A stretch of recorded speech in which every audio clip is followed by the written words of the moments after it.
let me just talk in the big picture, and I promise I won't be as verbose as we go through these. This book is the mayor's priority. And there's a lot of good things in this book. And what I'm looking at are perhaps other things as we talk about raising taxes again this year. I'm looking to place what I think are important issues as well for the people that I represent. One of the important things that the people in my district care for, and that we don't have state funding for it, are sidewalks. They're expensive. We have a big need for them, big need for repairs. And this cut for $175,000 essentially will be because there's a deputy police chief's position in there. At this point, we do have a new chief. I like for the new chief to be able to get his feet wet a little bit more, and maybe this is a good thing. Maybe he needs an XO. Maybe there's something else that can provide some assistance. But for this first year, if I had a choice to be able, as we have in the past, I'd like to be able to take some of this money. I realize it's a drop in the bucket, but we are raising taxes, and I'd like to put it towards something that the people that I'm talking to say, what can we do about this? So that's the reason why I'm doing essentially for the deputy chief. Of course, as we all know, we can only cut $175,000. The mayor gets to determine, and that's where he cuts and what he does. So we can't dictate where it is, but I'm just being transparent and showing that's the reason for the cut. That's the All right, reason. there is a motion to cut $175,000 out of that police administration.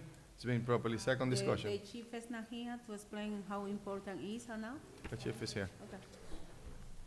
Council President? Let's open up an opportunity to the chief, but before we do that, Councilor Vice President Infante.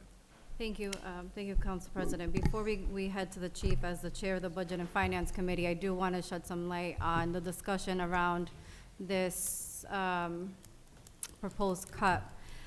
This particular, and again, to Councilor LaPlante's point, we cannot specifically suggest a specific cut, but because it was mentioned, I'm going to summarize what was discussed.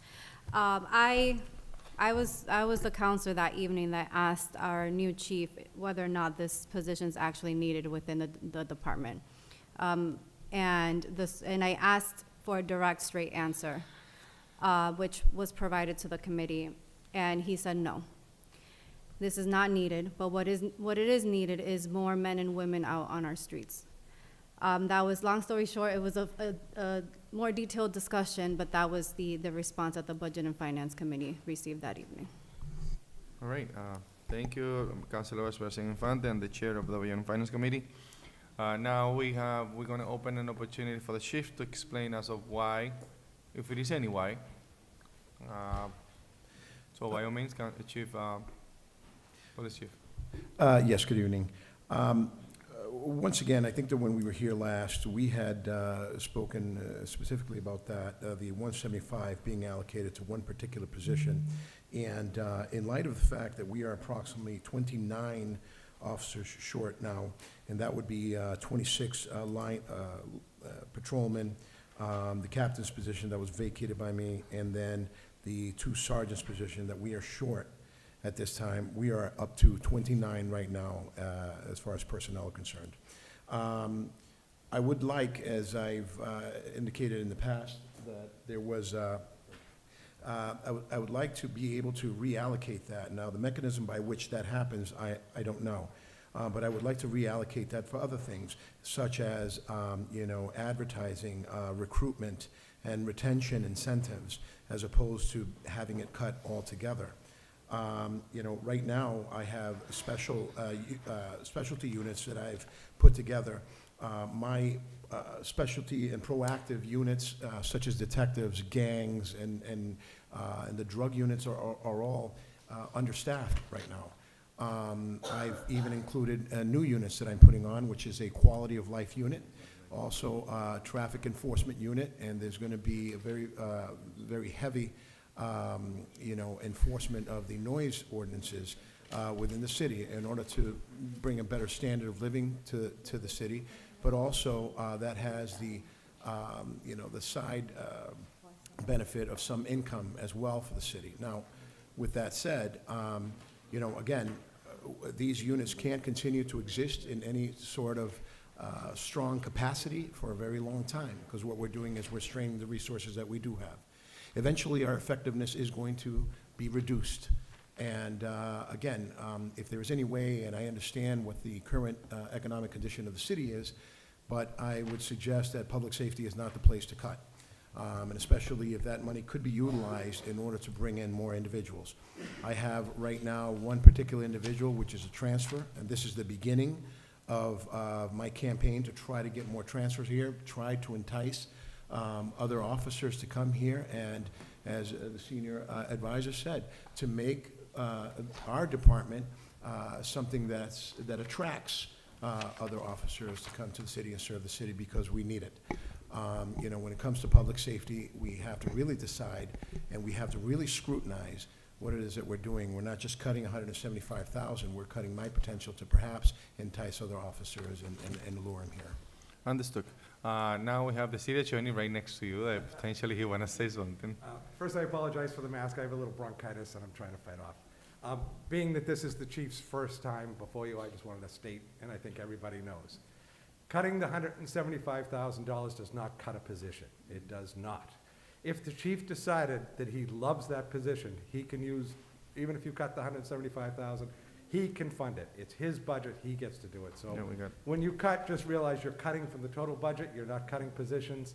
You're not allowed to cut positions, you can cut funding, that's clearly in your bailiwick, so just wanted to make sure you understood. I Yeah, know the we chief understand. understands that. I would like to call the It's CAFO. his budget, he can do it. Yep. Let me call the CAFO very quick so she can explain a little bit more what this one impacts. Let me ask you a quick question. We have the police department is divided into 3 different sections, which is the police administration, the police operations, and the animal control. That's correct. Yes. So the budget for personnel services under the police administration cannot be used for police operations under the same line item or without the council approval, right? So if we go to the appropriation, which was read by the city clerk, when you approve the personal services within the police department, it's a combination of all 3 divisions, or all 3 groups. So essentially, if that $175,000 could be used for other officers, Yes, correct, okay. Without a council approval. correct. If this cut goes through and then a new supplementary budget need to happen, if that any type of money wanted to be allocated for that purpose, right? Correct. Okay. Councilors, any other questions?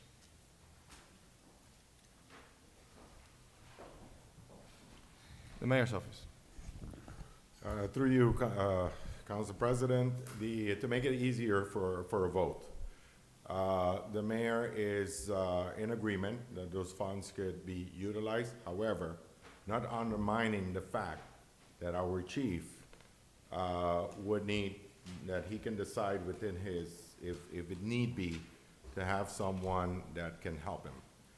We don't want our chief to be set to failure. Other communities that are smaller than the city of Lawrence do have assistance, and there's other priority, but the mayor has agreed that the budget, that the 175 could be used for other funding. Right. No problem. Councilors, as we just hear, the mayor's office agreeing with that. It is also important to recognize that what's on the paper is on the paper. So they can use it for one thing or another thing. It's gonna be up to the chief and the mayor and the administration. So, any other questions? Yes. Councilor Levy. Thank you, Council President, through you. So we can eliminate the deputy chief in the amount of 175? Not a position, Councilor Levy. No, not the position?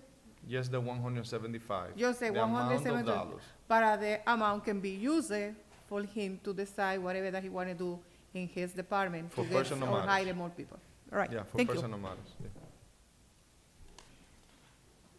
Yeah. Any other questions, councilors?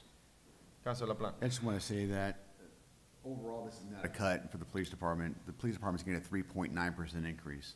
a 3.9% increase. And I realize part of that has to do with the Quinn bill, which Mr. Spanner mentioned earlier, but there is an increase.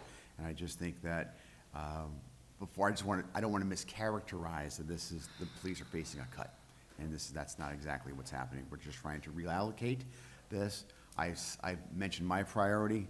The mayor may or may not agree. The police chief may or may not agree, but that's a priority that I think that, as I talk to the folks that I represent, that they want to see happen. They're happy with the police department. There's always room for improvement. They're excited about a brand-new chief with the energy that this chief is bringing to the job, especially in the most recent initiative that he brought forward with regard to the speeding, the dirt bikes, et cetera. They were thrilled and pleased with that. So there is excitement. So I just don't want I want to make sure that the right optics are on this, and that as we look at, again, we're going to keep saying this, as we continue to rate, we're going to be raising taxes again this year. We have to be smart as to how we're dealing with our money, and we're not going to get these sidewalks, and they're always put aside, always, always, always, and there's no Chapter 90 monies for it. Those are strictly for roads. You can't put sidewalks on it. Hopefully there's a capital improvement budget coming forward. Hopefully they'll have some on there. But I just think that even though it's a drop in the bucket, listen, we all know it. We talk to the people that we represent, and we know, and walking through our areas, what that is. So it's a small thing, but it's a token. I'm going to be doing this twice more, by the way. So thank you very much, Council President. No problem. Any other councilors? Councilor De Rosario. Thank you, through you. And as soon as I saw the UN Budget and Finance and it was directly to this position, your explanation to me, it was sold. I mean, we need sidewalk, but I'm calling you on an everyday basis for more patrol, right? And you said it. We can use this for more officers. Different districts, different needs. So, I mean, we use it as more effective. So, and I agree that we need more patrol, we need more officers, and we need a better city. So this is to me, it's a great cut, and we can use it to increase the personnel. Or the units that you need to fund to go out there and do the work that you already started to do. So, thank you. All right. Any other councilors? To get any of the cuts approved, we need 6 votes. I just think you need 5 votes for that, 6 votes Madam for the Clerk. final. Council President. 5 for amendments, 6 for the final. I don't know if the city attorney wants to weigh in, but if you are Let's wait in with the city attorney. appropriating funds, you need 6 votes. Yep, okay. So, City attorney. Relocating funds, Let's get the advice from the attorney. reappropriate. Sorry, question again? Yes, the question will be, Madam Clerk. the question is, even though they're cutting money, it's appropriating funds. So are we looking for 6 votes 6, on a cut? yes. So I know it's 6 votes to approve the whole budget. I was thinking 6 for a cut It's also. 6 for everything. Yeah, 6 for everything, that's what I thought. Involves financing. Yeah. Councilor Plan, entertain any reading you have. I'm good, but I'm not that good. I got to look it up. So we're going to have to go with this, and if it happens, I will. I think it's 6. The clerk think it's 6. The city attorney think it's 6. I mean, but if you have anything there, that's otherwise. And I'm going to look it up, but No I'm problem. not that fast. All right, councilors, at this time, I'll call the question. All those in favor, please say aye. Aye. Well, Council hold on. President, It's a cut. Everybody that agree with the cut, please say yes. And everybody that disagree with the cut, please say no. Roll call. Yeah, we need a roll call.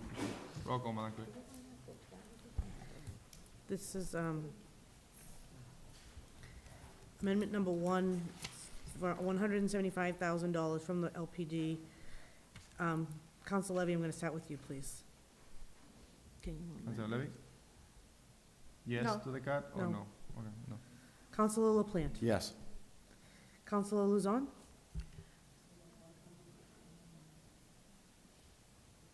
No. Councilor Del Rosario? Yes. Councilor Santiago? No. Councilor Marmal? No. Yes to the cut. Councilor Reyes? No. Council Vice President Infante? Yes. Council President? I vote yes. Madam What's the Chair, count? I have 4 to 5, so 4 to what? 4 in voting what? yes, 5 voting no, so I want to change my vote. I was not clear on the motion. So voting yes means cut. Voting no means, But can we Not make, to the Council cut. President, can we make another motion of relocating the funds? No. Okay, so I'm changing my vote. so we if need, you vote yes, that means you're gonna cut $175,000 from the budget, that's what you wanna Yes. do. Okay. Cut. I'm changed my vote. so, Thank, I was confused. So with that, no, do no. you want me to wait, just wait. recall the roll?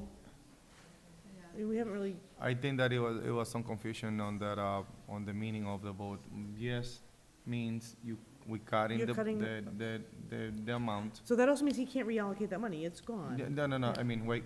That's my Yes, question. yes, the vote, yes, the vote, yes, the vote. Yes mean yes to the cut, no means no to the cut. That's clear. So, Madam Clerk, please call the roll again. But, Council President. Yes, But with the Councilor Levy. changes that we already mentioned, so it is not gonna be used for the deputy, but it's gonna be used for. No. Councilor LaPlante proposed a Okay. cut to the budget for $175,000. It's not, it's on the salary level, that's it. Then, a yes to the vote means a cut of $175,000. A no to the vote means you're not agreeing with the cut. Through you, Mr. President. Councilor Reyes. Yes, but the clarification my colleagues offer is, to be more clear, we vote no for the cap, they can relocate the funding to use more patrol. If you vote no to the cuts, meaning that the money is gonna stay within their budget. And they can use for multiple, Essentially, they can either hire a deputy, hire anybody they want, including a deputy chief. yes, I love when they hire Yeah. more people. Change my vote. My vote is. So, Madam Clerk, So we're gonna call the roll, Call the- starting with call the Councilor roll. Levy, No. no to the cut, okay. Councilor LaPlante? Yes. Yes to the cut. Councilor Luzon? Yes. Councilor Del Rosario? No. Councilor Santiago? No. Councilor Marmal? Yes. Councilor Reyes? No for the cap. Council Vice President? Yes. Council President? I vote yes. What's the That count? now has 5 votes for the cut. Five what? 5 yes? 5 yes and 4 no. Okay, the cut carries. Well, I thought we just said with the, we're gonna go to 6. Oh, we need 6 vote? Yes, Yeah, it fails. motion fails. Motion fails, we need 6 vote. Eh? I think it's a majority. I think it's Yeah, five, it's a- it's not six. I agree with the CAFO, 100%. Council, do you have any reading, please? You're allocating funds, whether you're cutting them or. Wait.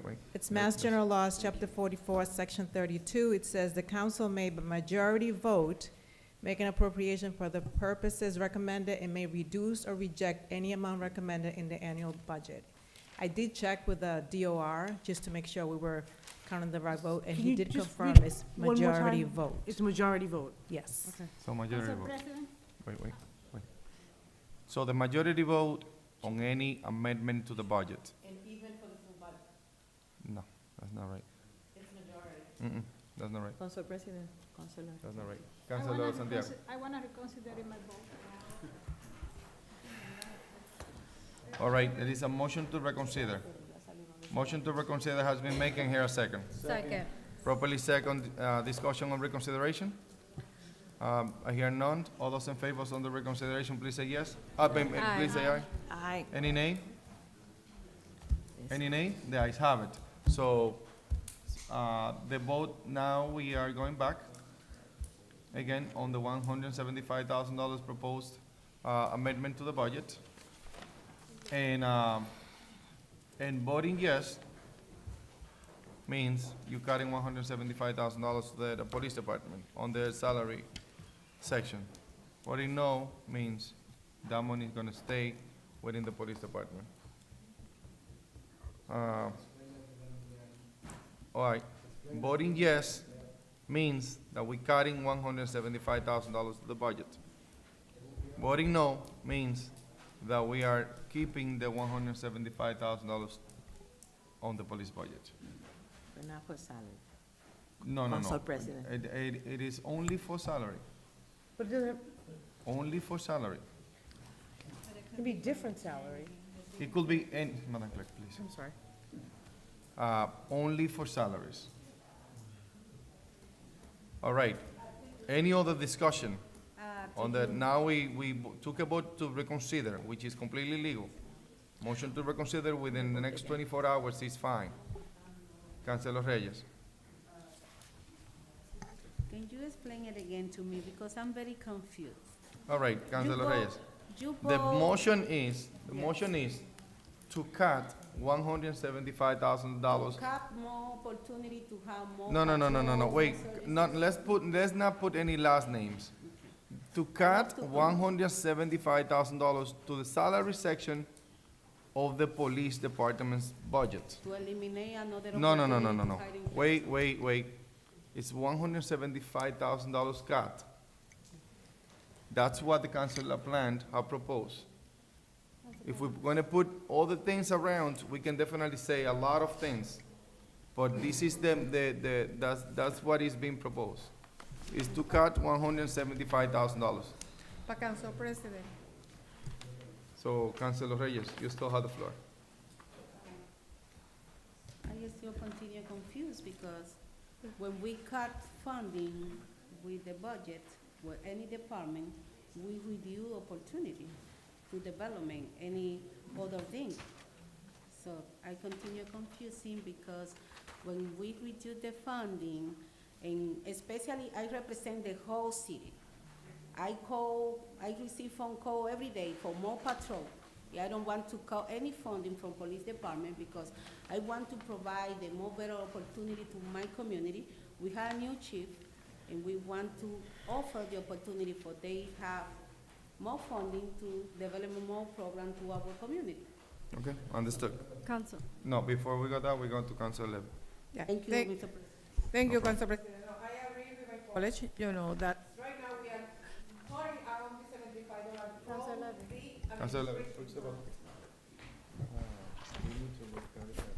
So, we are cutting $175 from the administration, meaning that we are cutting salary in some way, because that $175 is practically that's one of the position. So we're gonna use it in something different inside the police. So if we cut it, we are cutting salary.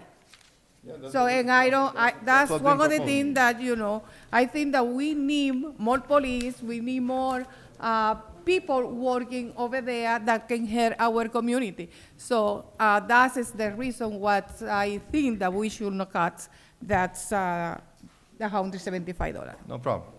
Councilor Vice President Infante. thank you, Then Council I'm going to- President. Through you, we heard earlier today in the intro of the budget about not playing politics, right? When this particular $175,000 cut or amendment was mentioned, we heard from the administration stating that we do not want to put the chief, we do not want to place our chief in a position for failure. What I've seen so far is that, not put you in a position for failure and give you the opportunity to hire a deputy police chief if needed. This is the third or fourth year that the administration has been trying to push this specific amount within the budget. I don't think you're in a position for failure. You just started, and you've already done more than previous police chiefs. And also, what I've seen being part of the Budget and Finance Committee is that if additional funding is needed for positions, for equipment, et cetera, there is a way to work with our financial department to come back to the council and vote on that. I'm also one of 9 counselors that get many requests for more patrol. I'm one of the counselors that police department have heard me many times very frustrated for not having adequate police patrol within my district. However, that little language that I heard earlier makes me doubt that if we keep this, it's going to be for actual patrol. I know your intentions are where they need to be. What I'm foreseeing is some conflict. So if this is the actual goal, I'm sure the police department will be in front of the council again. And I'm sure we will all be in agreement, because I'm hearing that across the board, that we need more patrol officers. And that's all I have for this, Council President. Thank you, Councilor Rosario.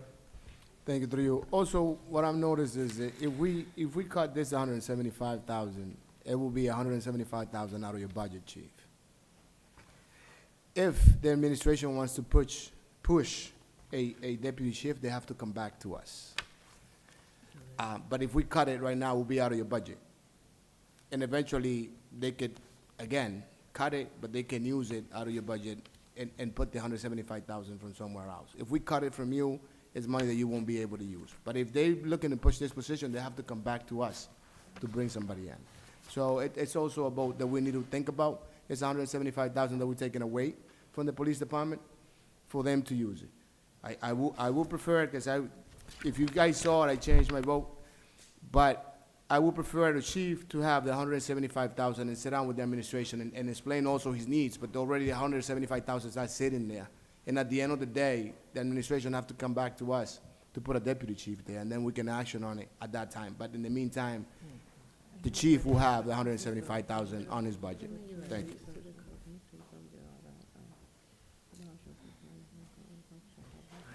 Councilor Marmo.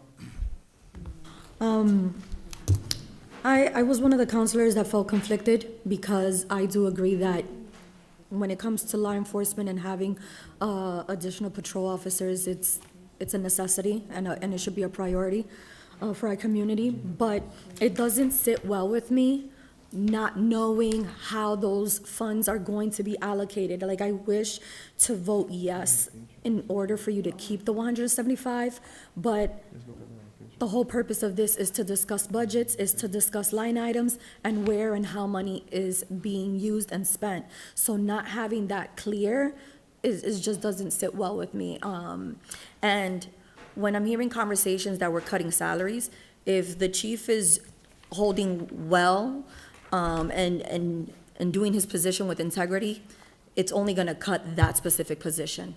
It shouldn't be cutting into any other salary, but that position that he claimed, it is not needed. So, for that reason is why I voted the way I voted. Thank you. Any other councilors? Yes. Councilor Santiago. First, I wanna say, I was confused. I wanna explain to my constituent, I was confused. That's why I didn't vote, and I reconsidered my vote. And the second one, I agree with my colleagues that we need more patrol, but we have so many needs in the city, just not patrol. I understand that. But, and I would like to give the opportunity to the new chief police can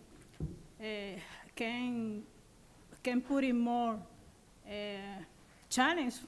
You are new. Let's see what do you have for us as well. Thank you. All right, thank you. I would like to ask one quick procedures question to the city attorney. And Council President, if I may.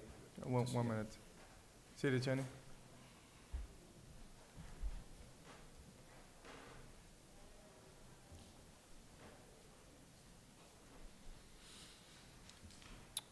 Do you have an answer on that? Well, I did read, I do have Chapter 44, Section 32 of the Mass General Laws. It does say, a city council may, by a majority vote, make appropriations for purposes recommended and may reduce or reject any amount recommended in the annual budget. So that would seem to indicate a majority vote. However, we do have in number 3.5, we have on a quorum of the city council, it says, the affirmative vote of 6 members shall be required to adopt any appropriation order. So the question becomes, is this an adoption? Is the reduction an adoption? So, It is an appropriation. As per the last 10 years that I've been here, we always need 6 votes. As for your last 20 years that you've been here? So I think, I think, and I'm going off of memory, and as everybody's speaking, I'm trying to go through all the stuff I possibly can. I was able to find this, Mass General Laws, where it says there's 5 votes and majorities needed in a municipality, so a majority vote would be required. Thank you for finding that. It talks about final, we've been, I think, dealing with final adoptions. At the amendment level, it's always been 5. It's the final adoption that we've always had to have the supermajority of 6. That's been my understanding. That has been, that's been our practice, I believe. And so I'm glad that the city attorney found that. Repeat that one more time, that last. from the provision. charter or from the? Both. Go for the Okay, charter, that's the first most of all, important thing. Mass General Laws, I'm gonna take a chance and just put this down. Says, "The city council may by a majority vote make appropriations for the purposes recommended and may reduce or reject any amount recommended in the annual budget. However, in our charter, 3.5, Section B, quorum, it says, "The affirmative votes of 6 members shall be required to adopt any appropriation order." Yeah, it's an appropriation. So 6 votes. an adoption of the appropriation order, not the amendments. It's the final adoption. It's the final vote that we have for the 3 That's a question. And that's the way we've I been would have to practicing for research so it more long. for that. And if I got the floor, Council President, I do have a question for the CAFO. You have the floor, Councilor Blunt. So if this cut is adopted, I want to make sure we're all on the same Yeah, page. but Councilor Blunt, Yeah. before we get to the cut itself, we would like to clarify that other portion, which is basically adopting the budget and the amendment of the budgets, because that's very important. And then we will definitely go back to the potential cut that we're discussing, what we have in front of us. So, City Attorney, if we have an amendment to the budget, I believe we need 6 vote, because it's a potential appropriation to the general budget. If we have an amendment, and then we need a final adoption with 6, it's an appropriation that was adopted with less vote that is required per the charter. So we can go back and look at the records as to how we vote in the past for any Okay. type of cuts. What I would tell you is that if you have to read it in 2 parts. The Mass General Law says,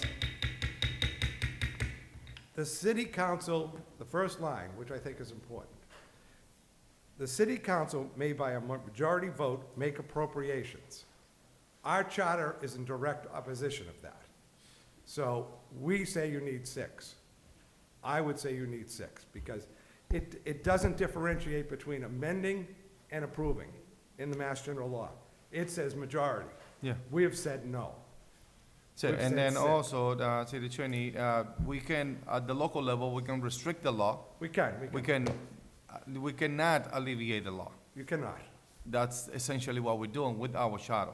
Correct. So what the city charter is doing right now is, okay, we're gonna need 6 votes from the city council in Lawrence, Massachusetts. Correct. The Mass General Law, for everybody else that they don't have that, they don't adopt it in the just charter. need 5 votes. That's what we're doing here. Yes. And, If this were in fact an ordinance, Mass General Law would trump. it will trump. But it's not, it's the charter. It is the charter, which is a local law that is a Mass General law that affect the city of Lawrence. Yeah, we need 6 votes. So now, we're going back to the amendment, which is basically the motion that is in front of us. Councilor LaPlante. I thought we already had a vote on that, but I do want to ask the CAFO to come up. Since this is our first one, I just want to make sure we're all clear. Through you, the CAFO, please, step up. So, if, this happens every year. If a cut goes through, we have an unbalanced budget, correct? We have more revenues coming in, we have, pretend this thing goes through, we're now minus $175,000. So now we have an unbalanced budget. So at some point, we're gonna need to get that thing to be balanced. Now, how do we, I think I know the answer, but I want to refresh all of our memories. How do we get to the balanced budget? Is there a supplemental that has to be sent out later that then puts, revenues either have to drop or we're going to have to do a supplemental? Can you describe that? Right, so after the council decides what to cut and what to accept, then we go back, we put in the revenues, we have a balanced budget before you, we provide the appropriation for the city clerk, and then she publishes that, and we update the information, and that updated numbers become published in the website. So everybody will have the right numbers. Right, perfect. So the question is more related to where are we gonna get the money from? If we need more money, but in this case, we're gonna need less money, which basically we're increasing taxes because we don't have enough money to balance the budget. So that means, what I think is like, we're gonna tax less amount to the taxpayers. We're gonna charge less, Correct. $175,000 less for every cat. That's correct. That's a fact, right? Okay.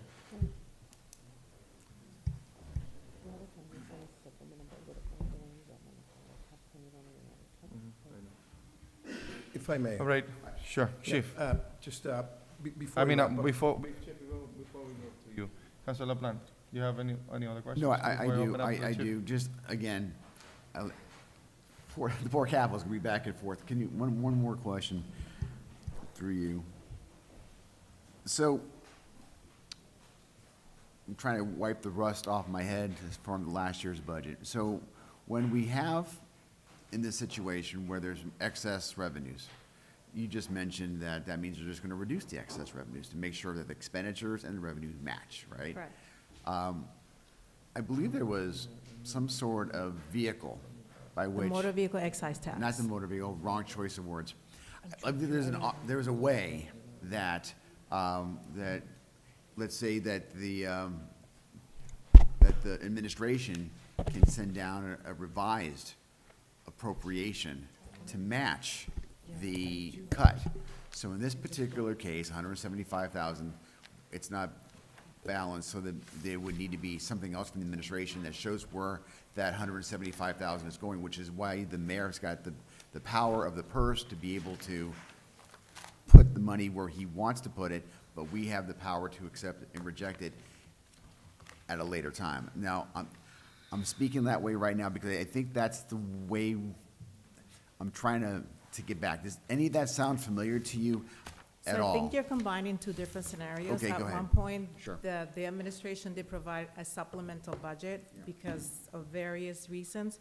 But in this case, if you decide to cut whatever line item in the budget, we will then address the revenues on our end, the finance department, and we'll provide you with a final appropriation.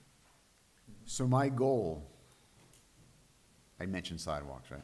My goal of having money for the sidewalks, that's not happening. I can cut $1 million or $2 million out of this budget, and we're just gonna, all that's gonna happen on that then, just so I'm clear, and we're all clear, is that all that's gonna do is reduce the tax burden by whatever. But that dream that I have of the sidewalks in the city being paved, it's not gonna happen, it's not gonna be realized through this budget. Well, you can always request it, and we can come back for a supplemental appropriation for the sidewalks. But through the existing monies that we have, they have to be reallocated, right? Yes. Council, when you cut, it's gone. I want to know how many sidewalks we can do. When we make No, the, I'm good. I mean, I'm you good. know, when we make the cuts, it's like, it's money that is not coming in. I'm still happy, I'm still thinking this motion, just because in the big picture, I've expressed my dream. But in the big picture, what the deal here, in all seriousness, is that I'm looking at this budget, I think it's well-crafted, I've got questions, I heard the public comments on it, I get all that stuff, and there's a lot of truth there, right? Or there's some truth there. But the reality is that when we're asking our residents to pay more for taxes, I want to make sure that they're getting the best that they can possibly get. And right now, even if this budget goes through, the police chief himself is suggesting to me that we really don't need that 175 for the deputy. So I'm looking at that thinking, well, why are we keeping that in there? If anything, I'm not looking to have more people. I'm looking to make our government work more efficiently. That's it. Thanks. Right. So if I may, Council Chief, President. let's allow the chief. to So say there were everything. 3 comments that I think that I should address before you make your final decision on this. First, with regards to Council Del Rosario, I'm not familiar with, I would be pretending if I was telling you I was familiar with the process by which that would come back up to, before the council, whatever the case may be. I don't know that. I can assure you that we've had communications with the administration, and they've indicated that they would not be asking for a police chief's position this year. With that said, I'd like to address Councilor Infante's concern and comment. No matter what happens here, we're going to continue to work very hard and continue to provide the services that we need. We've for many, many years have done more with less, and so there's nothing new here. I wish that wasn't the case, but we're still going to continue to provide the best services we can. As to Councilor LaPlante's statement that the department had made more money, or we got an increase earlier in the day. Yeah, I would say, Councilor LaPlante, and this was prior to me, so I'm not privy to any changes, but that runs counter to a February 7th, 2025 memorandum, which has indicated that the budget in '21 was underfunded by $567,489. Additionally, in fiscal year 2022, we were underfunded by $540,000. 2023, we were underfunded at 781, and fiscal year 24, it appears we were underfunded 709. Now, with the funding that we do have at this point, it doesn't consider 2 things. Back in 2020, the last time that there was a census in Massachusetts, well, federally, the population at the time was about 90,000. Those are the people who actually wrote it in, the people who actually registered. I would suggest to you, and I don't think that anybody can, legitimately argue, that we are somewhere within the lines of 120,000 people. So the percentage raise from last year to this year in the fiscal year is 3.29%. The amount of people that has increased in the city of Lawrence is 33.33%. Chief. And so, Chief, 1 second. I mean, those amount of people that you mentioned based on the census, I don't know. I mean, our last census throw that we have 89,000 people, and that's basically what we need to go by, because otherwise, if we just open it to a potential amount of people that we have here in Lawrence, and then we're not going to be talking about facts. So just stick with the number on the census, please. well, Council President, I'm sticking to the numbers I see on the streets, and especially with the accessory dwelling units. When I go into 3-family homes and they're packed with families, I kind of get the sense, and I've been around long understand. enough. I got to kind of get the sense that we're not at nowhere near I know, 89,000. I know, But I know I that. understand your I know point. that, Chief, but I mean, we cannot set an amount because, and then it will, people are gonna believe that we are at that level, and we don't have that fact. It will, because I wanna keep everything like transparent and fluent. I mean, I understand what you said. I believe that we're not at 89,000, but I don't know where we are. So just stick around with the numbers, and I understand where you're coming from. Just speak to the mic, please. Council President and councilors, the reality is that when there's a census, undocumented people or immigrants, they don't report at the census. I understand, and I understand and I agree with a lot of things that both of you have saying. I just don't want to stay with a number that we don't have that as a fact. So it's like, I understand, I agree with what you guys say. I just want to make sure like we stay with what we have in the data. Chief, you might continue. Okay, so, well, I'll end it with this, Council President. Right now, my understanding is that my $300,000 training budget has been reduced to $80,000. And so with that said, there's a lot of training that we cannot meet. It's a lot of training that we're gonna be short on. If we're gonna stick to the facts is I can't afford to lose $175,000. Those are the facts. So with that, there's not much more I can tell you. Yep. Something's gonna give. You can't own a Cadillac Escalade on a Honda Civic budget. It's just that simple. We get what we pay for and what we invest in. And I would appreciate if you would invest in the security and the safety of the community. No problem. Thank you. Councilor LeBron? Yeah, I love the passion, by the way. I mean, you're fighting for your department through you. You want to see results. You know where you see the goal line and you want to reach for it. And I respect and admire that. And I also think that a lot of that you said, I'm not going to dispute that. I might even withdraw my amendment based on what you just said and based on the new text. So give me a second to digest that in my brain. But I do want to say there is an increase. It's on page number 22. So if we're going to be dealing with numbers, we're dealing with numbers. The numbers are right there in our budget, page 22. The police department has a $702,000 increase. That's a fact. Just like you were mentioning the facts earlier about the other stuff, how you're understaffed. I get it. I understand the FBI numbers say how many you're supposed to have per your population base, and you have to have, I get all that stuff. I understand that. What my concern here is, with this budget, you're not getting that. You're getting a deputy police chief. You're not getting what you want, which is to get that money over to training that you said was so woefully cut. So the question now is, how are we gonna get it to where you need it? We have $175,000 that you say is you would rather have it someplace else, and we can't do it. Do we do a transfer? What do we do on that? I mean, the mayor's gotta send that down to us. I mean, is the mayor prepared tonight to say, yeah, I'm gonna take that out, I'm gonna move it down to a different line item? If I may, through you, Council Yeah, President. and before we open up the mic to you, the mayor's office, it is important to recognize that at the budget section, we actually asked for a plan. So that $175,000, correct? And then, as of right now, we don't have that plan. I wish that we have that plan so we can direct the conversation towards that specific plan, because that was brought up at the budget section. Councilor Vice President Infante, and then I open up to Thank you. to the mayor's I have a office. question for the chief.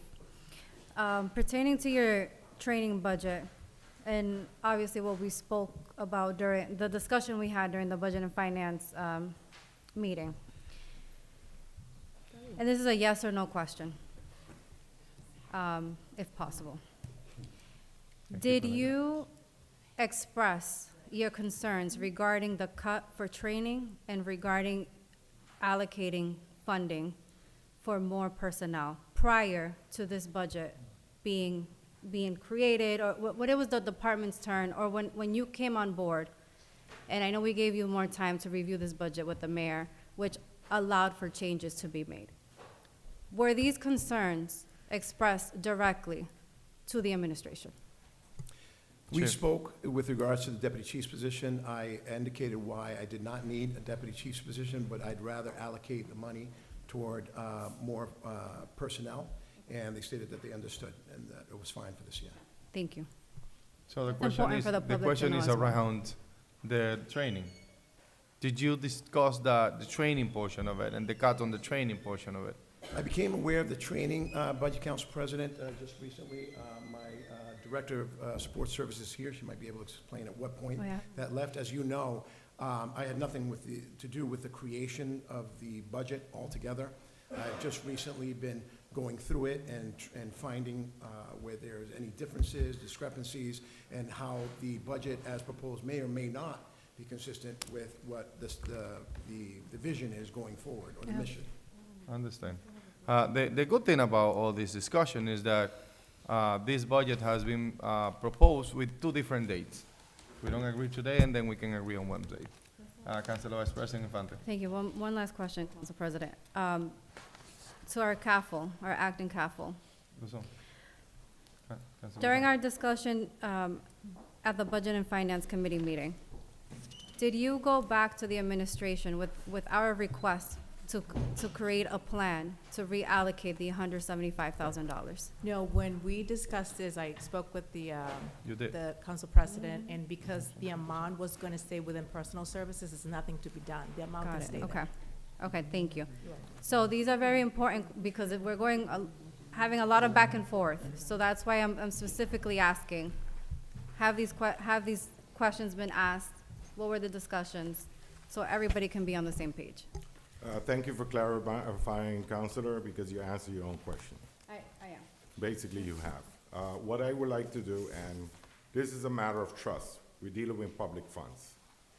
The administration, whenever this has been discussed, first of all with the chief, in terms of the funding, he indicated that for now, and correct me if I'm wrong, that for now, that is not his priority.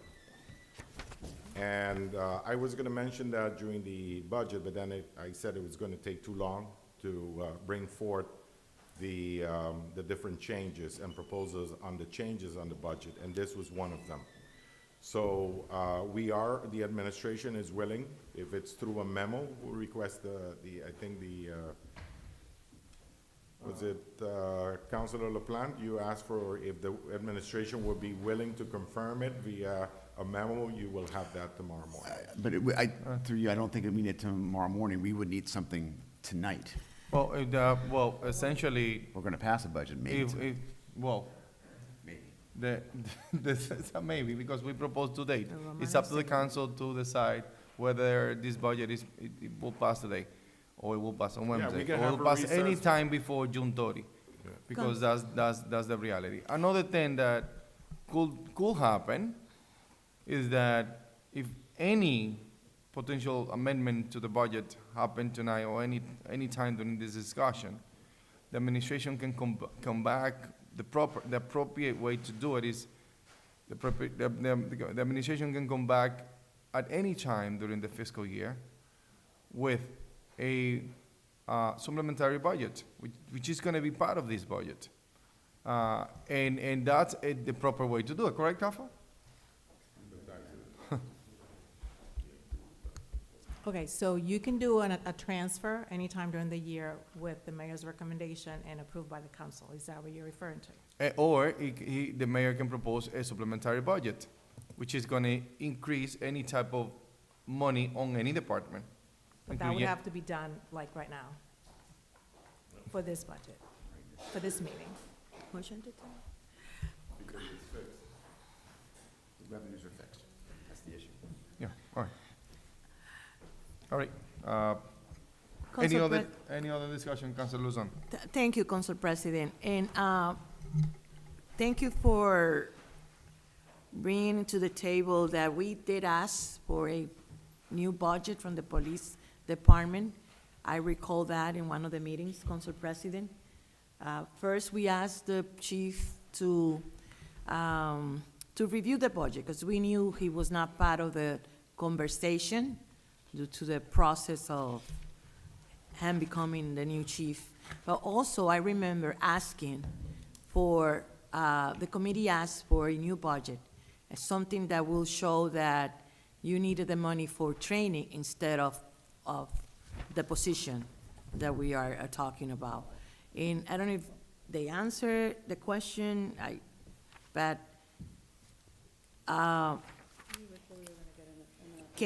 in a judgment, so not a new budget from the police department, no? And a judgment to, If I may, Council President, Yeah, hold on. yes, sir. for clarification. For clarification, point of clarification, Point of Councilor Vice clarification, President thank you. Infante. Counselor Luzon, what I recall is, I recall when we made that statement, I looked at the CAFL and I said to her, even if it's just a page that we can put in front of the police department with those corrections or those adjustments, we're looking for those funds to get reallocated. And I think we were all in agreement with that. I'm looking Yes. at the rest of the committee members. If I'm misspeaking, or even Kaffa, if I'm No, we were in misspeaking, agreement. please let me know. But that is what I recall from that Yes. discussion. Yes. Essentially, Ms. Caffo, I'm sorry? Ms. Caffo. Essentially, the chief originally had said that amount of money would be used either for overtime or for additional patrol on the streets, which either of the two would stay in the same category, which is personal services. So there's really nothing to be changed.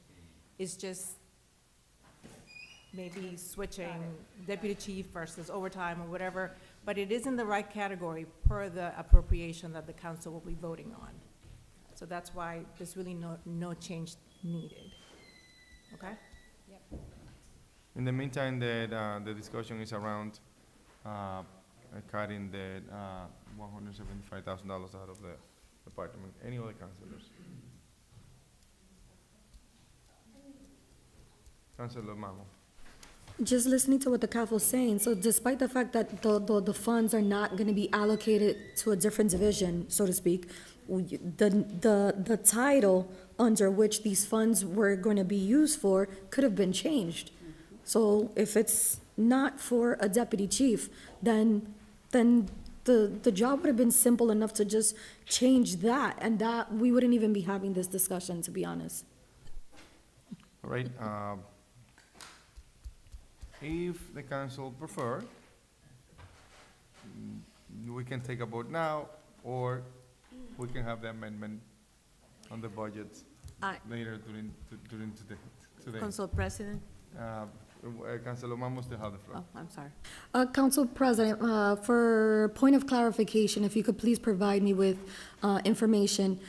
If voting to deny the budget, would that give them the opportunity to make certain adjustments and moving funds or cutting whatever needs to be cut?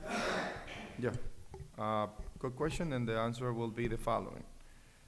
If we tonight, the council denied the budget, we denied the fiscal year 2026 budget with a specific amount of dollars. If on Wednesday we come back and reconvene and propose a different budget, that could mean that we have $1 less than the previous that we denied, and that's a different budget. If that's denied today, and they come back and said, instead of $175,000, we're gonna reduce that by a specific amount, that's a different budget. That will be a different budget that is presented, and if the amendment also include as of what those 175 is gonna be changed to, it will be appropriate, and it will be in order. To you, Mr. President. Councilor, before we go to you, there was a couple of questions around this side. Hold on a second. I think you answered my question, Council President, and I want to add that, yes, Chief Aguilar, I understand your point of needing more training, but I'm also, as a councilor, I'm concerned about leaving this amount of money there and not getting a commitment from the administration of not trying to revive this item. So we want to work with you, and we want to make sure that the city has all public safety comes first for the entire city. But I'm also, as a councilor, I'm concerned. And I hope that we can find a common ground, Yep. Chief and Council President. Okay. Thank you. Councilor Reyes? Thank you, Mr. President. We can amend tonight and change the name of title, and the deputy chief, we can use another title, more patrol, more training. No. Well, Councilor Reyes, I believe that will be a change to the budget. The administration will have to have those changes in front of us, because I don't believe that we are allowed to change anything on the budget other than cutting, approving, or not approving the budget. So changing the title will change something that is not within our jurisdiction. Council President, if I may. Before we go to you, I will go to Councilor LaPlante. Okay. Give me 1 minute, you still have the floor, sorry. And I have another question. Sure. If we decide to cut this amount, we can transfer to DPW? No. Because we have no sidewalk. No, fue donde ya estaba. No, we are not allowed to do I that. want to ask, because Yeah. I want to give you more sidewalk. We are not allowed to transfer this fund to another department. Councilor LaPlante. Do you have something? I would just like, Donahue? I would just like the council to know that you've already taken a vote, and the vote to cut was defeated. No, So- we did a reconsideration to the vote. Oh, you just did a reconsideration? Yeah, we did while you were not I here. just wanted to make sure, because I Yeah. didn't hear the reconsideration. Yeah, right. thank you. All right, Councilor Plan. this horse is almost dead, but we're getting there. So, back to the CAFO. So just so I'm clear, I'm sorry, this training funding that the chief's talking about, is that within personnel services, and where is it? No, so they do not have money in the, and they don't have training budget in their budget. That was allocated through the ARPA fund that was given to the police department. I thought the chief said that it was reduced, that there was something there. Did I mishear him? A few years ago. Okay, so, Yeah, like there is no 6 line. years So, but if there were to be, where would that be? If there was going to be a training, would that be under personal It will services? personal. That would be. It will be under personal, I think. He's actually on, what's the one called, not personnel.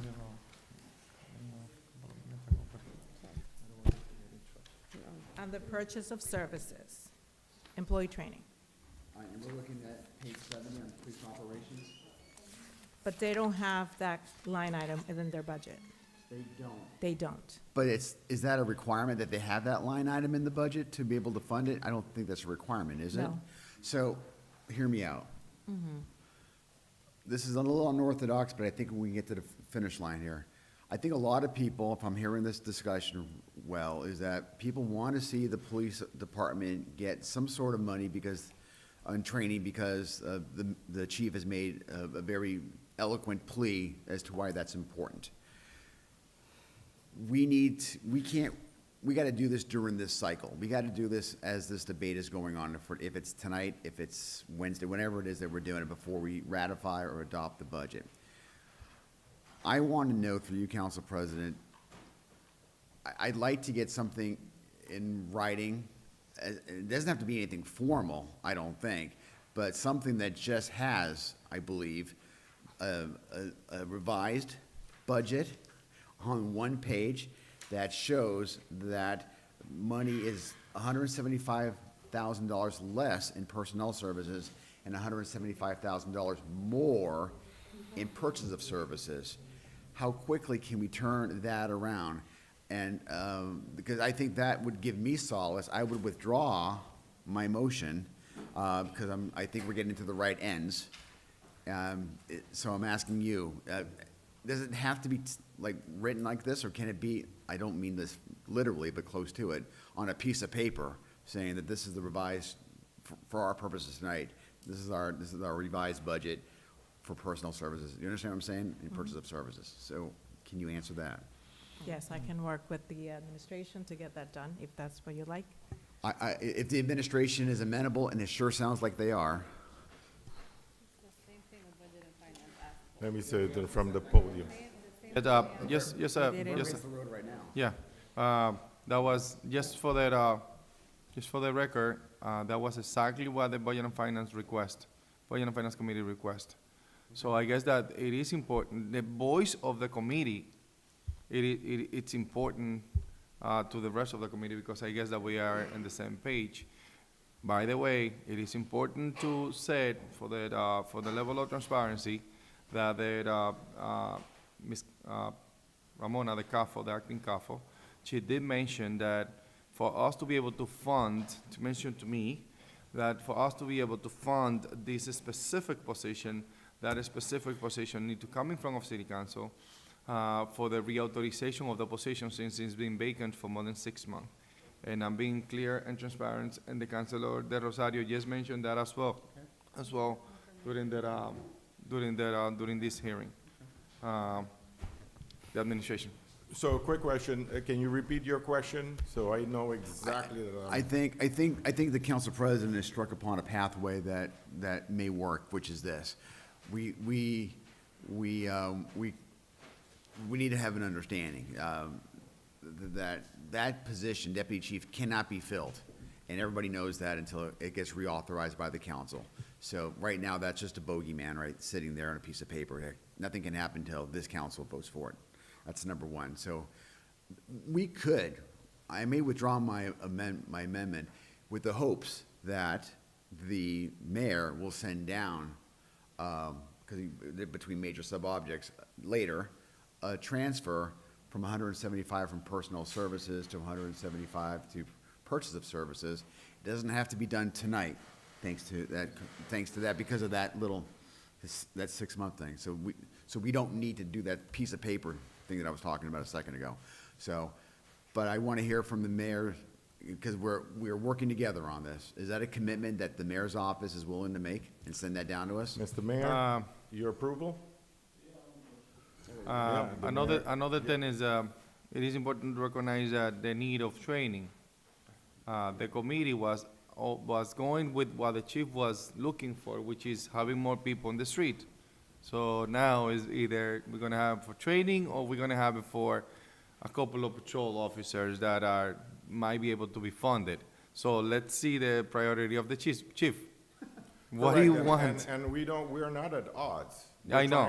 We're trying to get a budget for the community that is balanced. One united, Lawrence, one united and strong? Okay, so, whatever, but it's agreed. Always united, always Always strong. strong. That's what you mean. Council President, I think this is the right Councilor time to LaPlante. move this forward. I hear what's happening. I think we're coming to an agreement.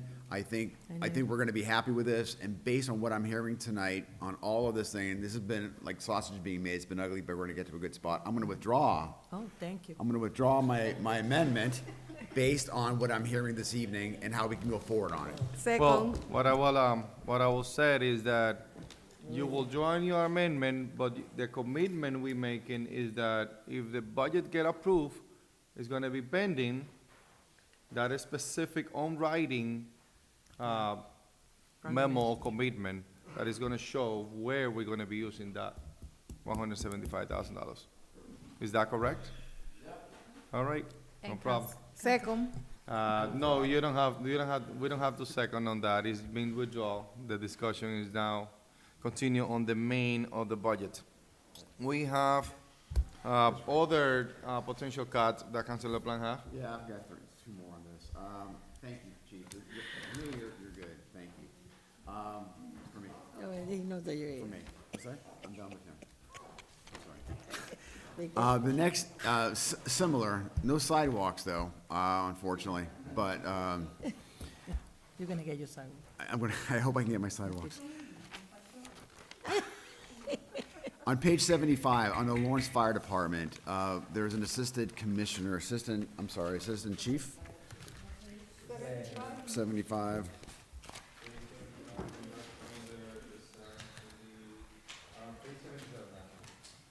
Okay, sure. So, there's an assistant fire chief. We painfully have gone through what we can and can't do. So, but that's the reason. What's that? Sure.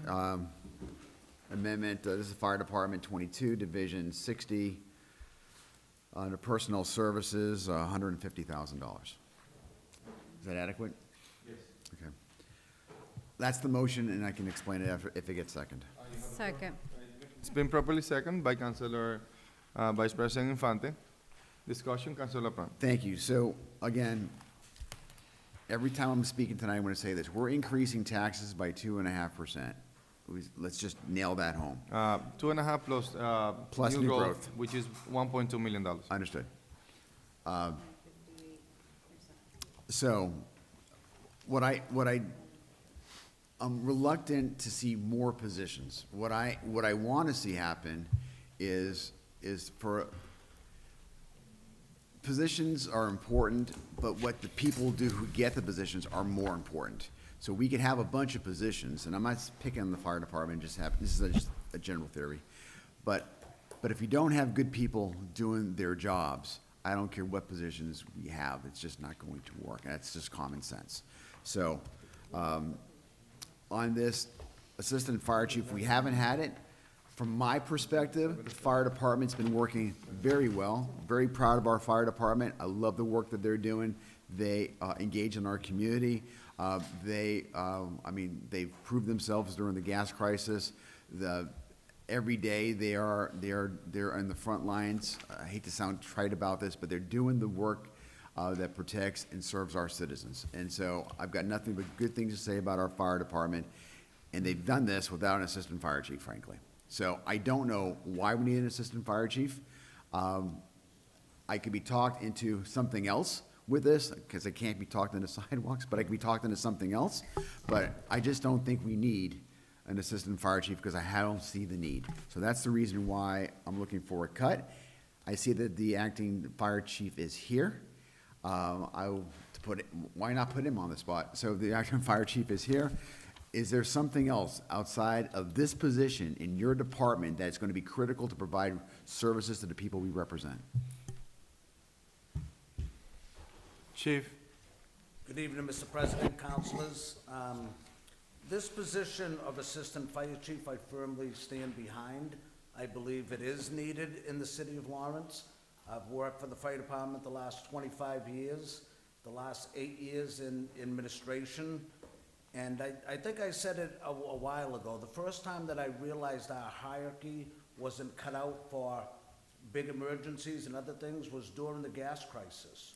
When we had that in front of us, we went from 24 members working a day to 72 members working a day. We had a lot going on. We're not in the gas crisis, but we have a lot of things that are going on during the day. And I could sell this to you, tell you about a lot of different ways. I could stand up here for the next hour and tell you why the Lawrence Fire Department strongly needs an assistant fire chief. And I could tell you some of the duties. I could tell you some of the other things that that job will be doing, if you'd allow me to do that. It's about checks and balances. Again, we have 5 divisions. They'd help with day-to-day operations, policies and procedures implementation.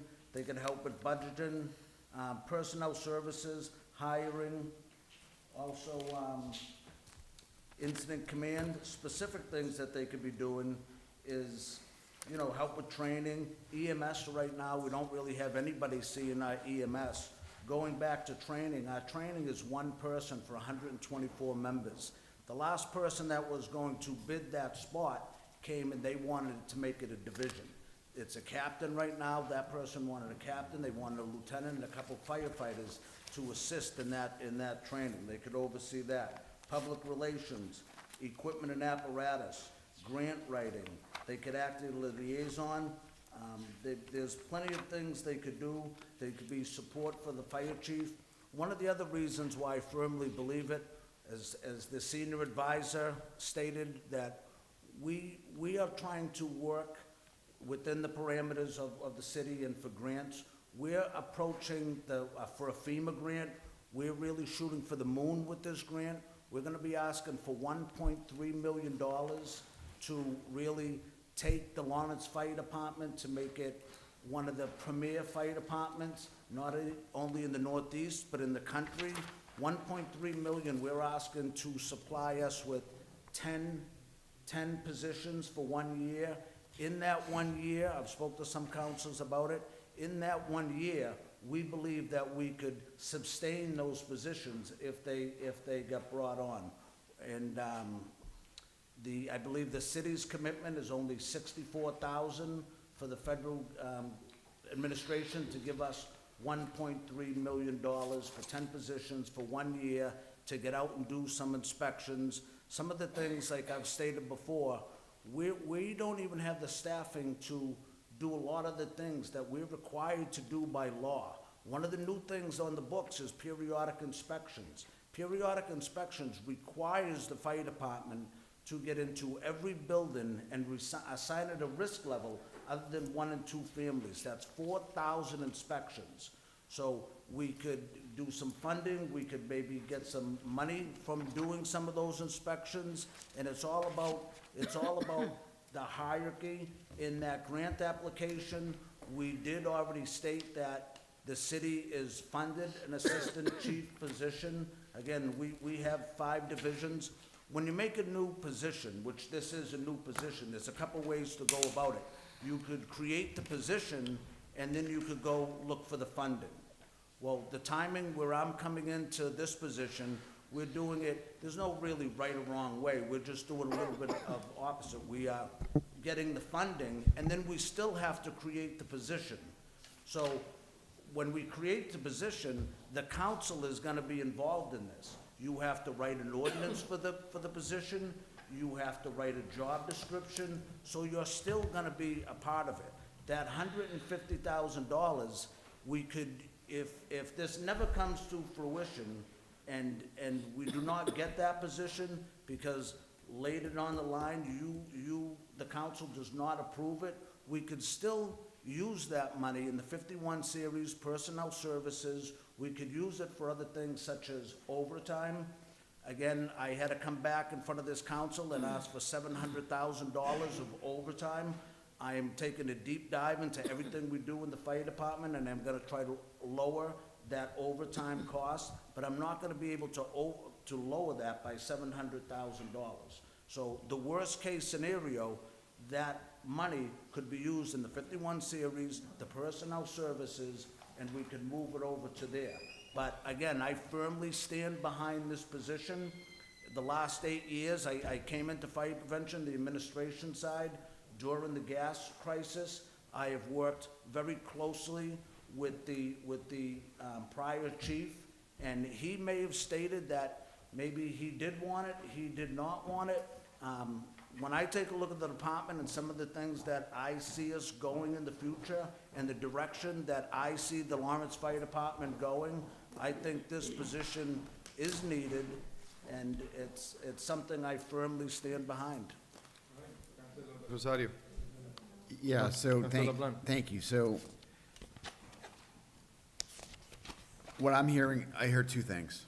A lot of stuff, but I hear two big points. One is you want the position.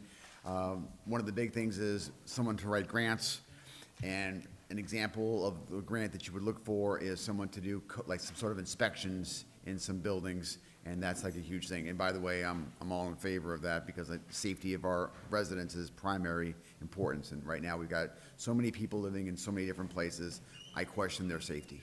Having said that, you know, in this budget, we are looking at the Office of Planning Department, and in that planning department, they've got someone there whose job it is to write and do these grants.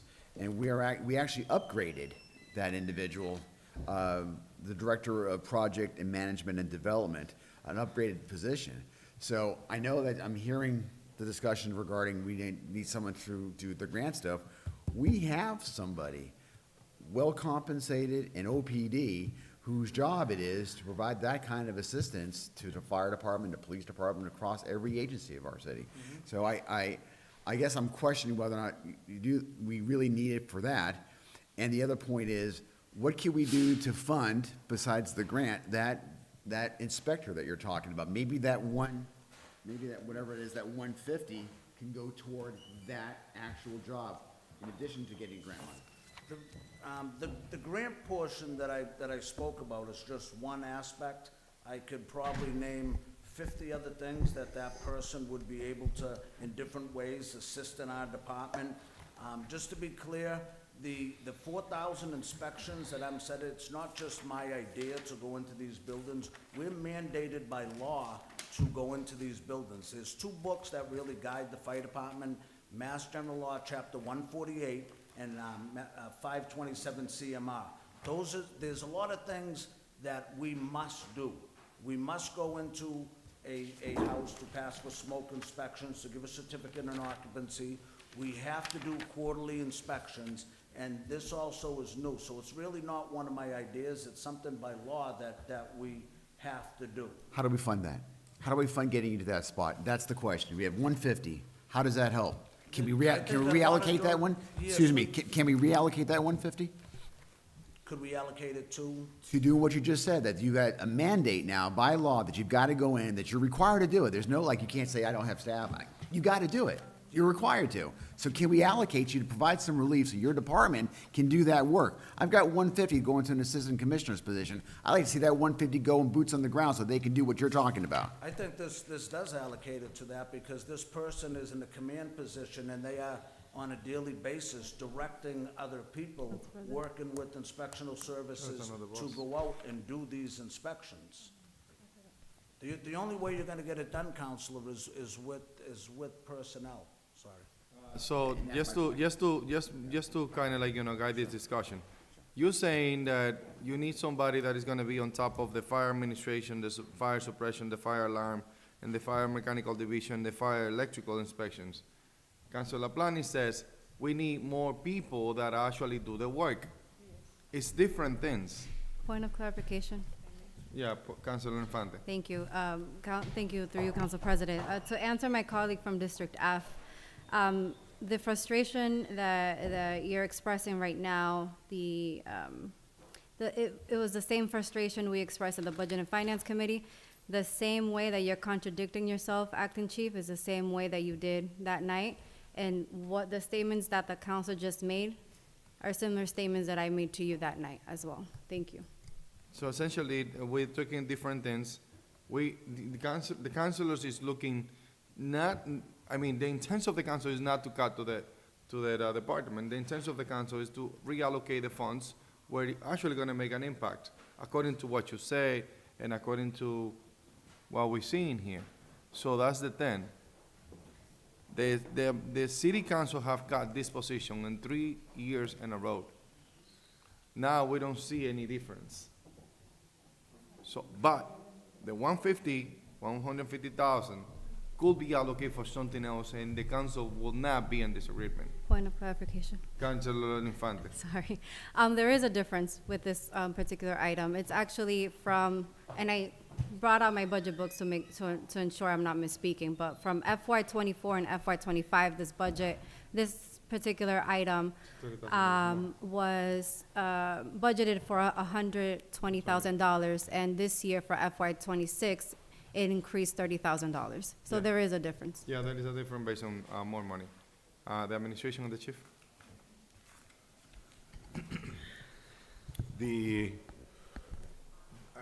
I'm gonna try to repeat it, but very shortly. The administration is not gonna change the mind that these positions, both what we just expressed as the Assistant Chief of Police and the Assistant Chief Fire Chief are necessary. However, we do understand, and the mayor does understand, and we had this previous discussions based on what you have discussed during the budget hearing. The budget session. If the city council, based on Councilor LaPlante's proposal, is that we can keep those funding in the budget, then, Chief, are you amenable to it? Because the mayor is. Okay, then we can work it out. Having said that, that doesn't mean that the administration doesn't see that there's a need for assistant chiefs. Okay. The chief. There, there.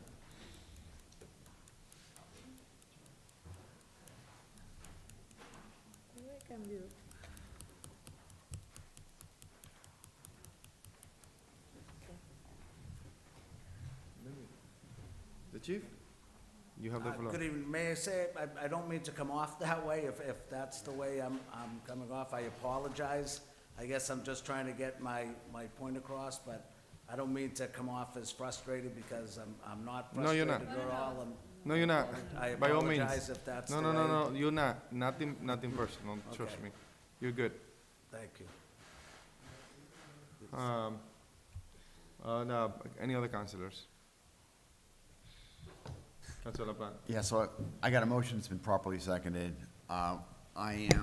This is how this works. I mean, I'm delighted to see that we are working together There's a lot of to get to a amendments. common place, and it's not always easy, but what I'm hearing from the administration, I don't Motion to know- pass 10?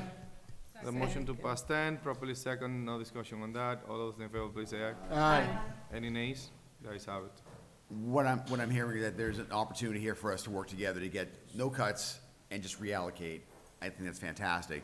So what would this be called, where this money would be going to do what you have been talking about, this inspector position? We could keep it in personal services and possibly Okay. get more firefighters through the door. But again, it's for the purpose that you described that I thought was so important. It's an inspector, it's not a I don't think it's necessarily a Yes. firefighter, but maybe it is, I don't know. It's somebody that's gonna be going into these apartments and checking it out, as you mentioned. we could use it in fire prevention. So I think I stated before that NFPA standards, 10% of your fire department should be in fire prevention. President. That would be, you know, with our department would be 10 to 12 members. Right now, we have 5 to 6, so if I could reallocate that, it would be to, you know, possibly to fire prevention jobs for people to do inspections and assist us in that area. So it's not apples to apples, because the cut is in fire administration. This, what your desire is in fire suppression, so we would need to have later some, no, we can't do a transfer? Across the fire, so it doesn't have to be, so it doesn't have to be on the same place. Council. Okay, so we're good. All right, and I don't know what the council president's gonna say, but we come to an agreement that that's what's going to happen, and that we're not, plus, you would have to come before the council anyway for the assistant commissioner, but that's the check. It's not even ordinance, so you can't even do it, right? No. This is a commissioner ordinance, right? Council President. Councilor Vice President Infante. Thank you. Quickly to answer my colleague, I looked into this, into the ordinance. The deputy police chief position is ordinance to come before the council for a confirmation. But the assistant fire chief is not They don't ordinance have an for a ordinance. city council confirmation, to make that clear. But the reason why I asked for the floor is that I'm very frustrated with you, acting fire chief.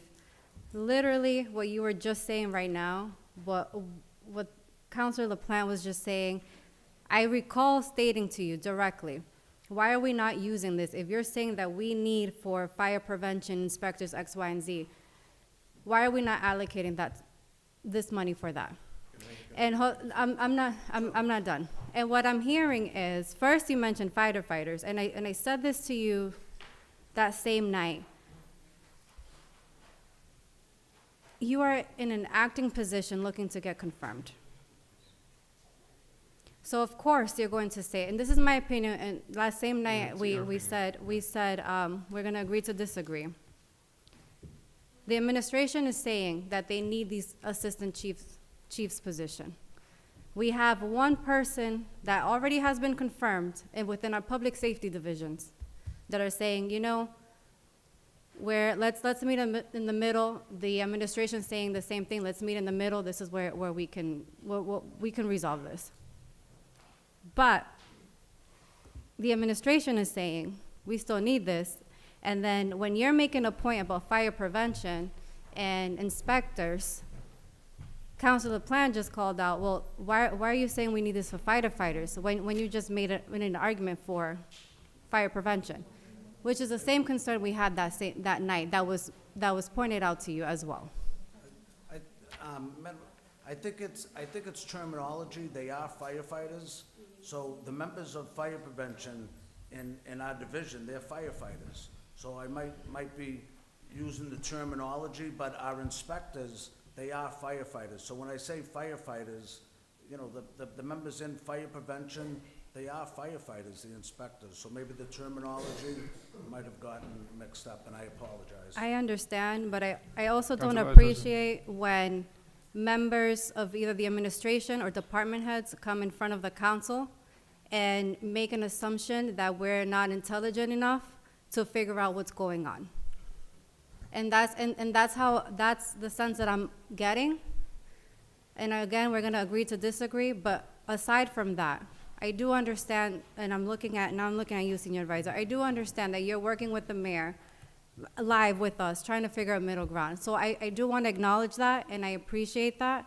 But what I don't appreciate is these underlining games by some individuals. Thank you. Well, before we even continue, there is 3 things that need to be changed on the budget as of right now.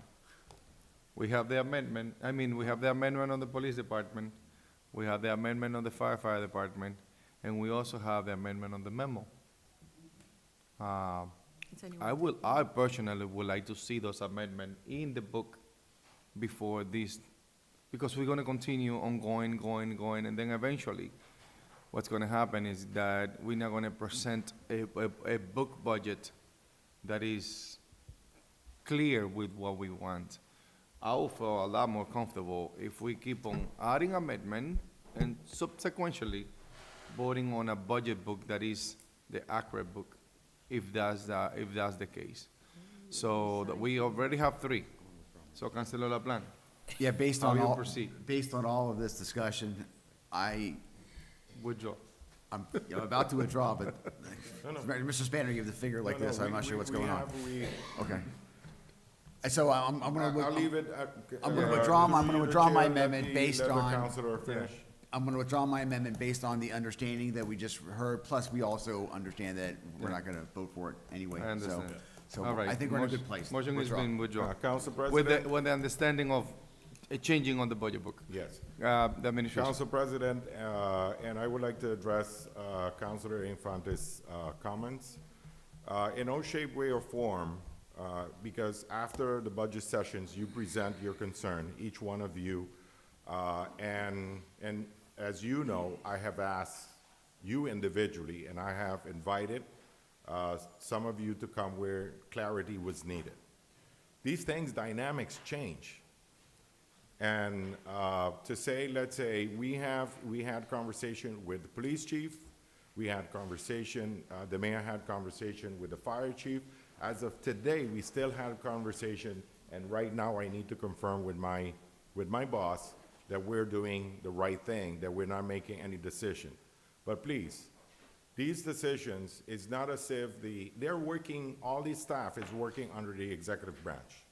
They are not gonna make any decisions, even though they may have conversations with you, without the approval of the mayor. Any negotiations going back and forth. Today, isn't it right? I had a conversation before the city council, because the mayor, I spoken to the mayor again, and I asked the mayor, are you a little flexible, based on conversation that I had with City Councilor LaPlante, as to give an expense.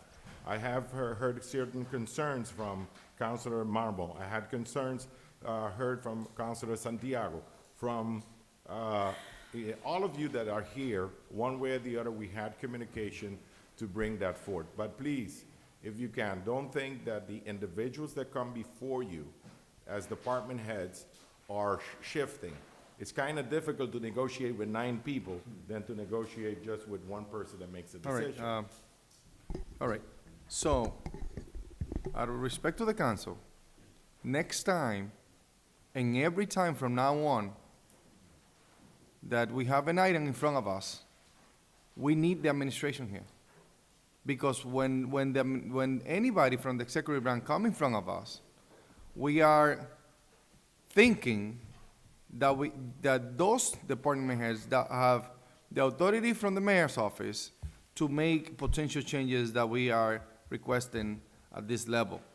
It is not fair to the department heads to come in front of us and not be able to do nothing, or at least have an answer on what has been requested. We have requested those amendment changes at the subcommittee levels. And we're not talking just about the Budget and Finance Committee level. It is other committee levels or other committee meetings that we have. So by you saying that, that is, I think, is either the wrong message, or it is something that is not, we're not gonna be able to work that way. No, I accept I accept the responsibility on behalf of the mayor's office. However, some of the comments and changes have been brought to us, to our attention, late as well. So, and this is moving part. You folks, 9 folks, vote differently. You just did it. You prove it to the public that you have different mentalities. And sometimes you make decision on the spot. We need to be prepared to be flexible to, let's say, Councilor Infante. Yes, she could express her frustration, and we do understand. But this is a dynamic, because each one of you, in the exception of 3 that is at large, is going to make certain decision. I accept the responsibility, because we are in constant communication with the mayor's office. Even if he's in meetings or he's outside, we just had a conversation with the fire department, for instance, before we came to this meeting, thinking that if the position of the city council is sway one way, we need to be, if we're working in the spirit of cooperation, we need to be ready to at least succumb instead of being in a controversial position towards the city council. We want this to be done, we want it to be approved, and we need to consider the mayor Well- needs to consider your comments. Yeah, to respond to you, what you were saying, you just said, most of that discussion that we had for the last 2.5 hours was part of the discussion at the subcommittee level. If not all. Those two positions were discussed broadly at that level. And we propose same thing. I think it will be, it will help when it comes to any type of allocation, anything related to funds, that we listen to the subcommittee discussions and bring up what's potentially, as an initial line of thought, what the committee have request. That's why we have subcommittee. What we're doing now is doing the work of the subcommittee, and that's not right. Because the dynamics changes. Now, for the sake of time, I do understand, and I do, as I said, assume the responsibility for it, but dynamic changes. Everything, and even President. before the vote. Wait. All right, Councilor Luzon. Thank you, Senior Advisor, but I mean, I'm going to disagree with your comment on 110%. We spent many hours, we went home late, and there was no one here from the mayor's office, if I recall correctly. And you have a beautiful budget, over $1 million, and none of this meeting were attended by you. At one time, yeah. Not all of them. You one time, you were here. Yeah. All of them, where else could possibly be here? Not all I've of them, been here. not all of them. Let me finish my point. All Thank- right, Councilor Luzon. Thank you, Council President. So, and that's why you have a position with the chief, for a chief of staff. And you have many others, people that you can send. Because what we're doing now here is discussing the same thing that we discussed, Council President. And then I have so many questions here that I'm trying to give my colleagues an opportunity to ask questions. But we also have things here that we took notes and cuts and things that we want to suggest. But we are wasting our time, again, over the same questions we had.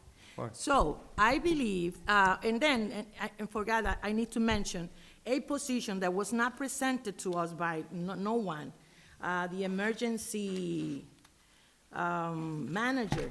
It was not presented to us. I have to say that the senior advisor sent an email, but that position was not even presented to us. So I understand and I appreciate that the administration is trying to work with us, the council, but also you need to understand our point of view, or my point of view. Well taken. Thank you, Senior Advisor. Thank you. Councilors, any other cuts proposed? Yeah, I do. Amendment. Well, before we get to that point, Councilor Levy, you have the floor. Yeah, Thank you. one last time. Okay, but I have a question on this regard. No, we finished with that. There's no motion, with no discussion on that, on the previous discussion when it comes to that, the motion was withdrawn, so we're gonna entertain any other topic that is not necessarily related to the fire department. So now I open the floor to Councilor Levy. Council President, I would like to call Mr. Ralph Carrero from the school Superintendent. department. The superintendent of the The Lawrence Public Schools. superintendent. Mr. Cabrera?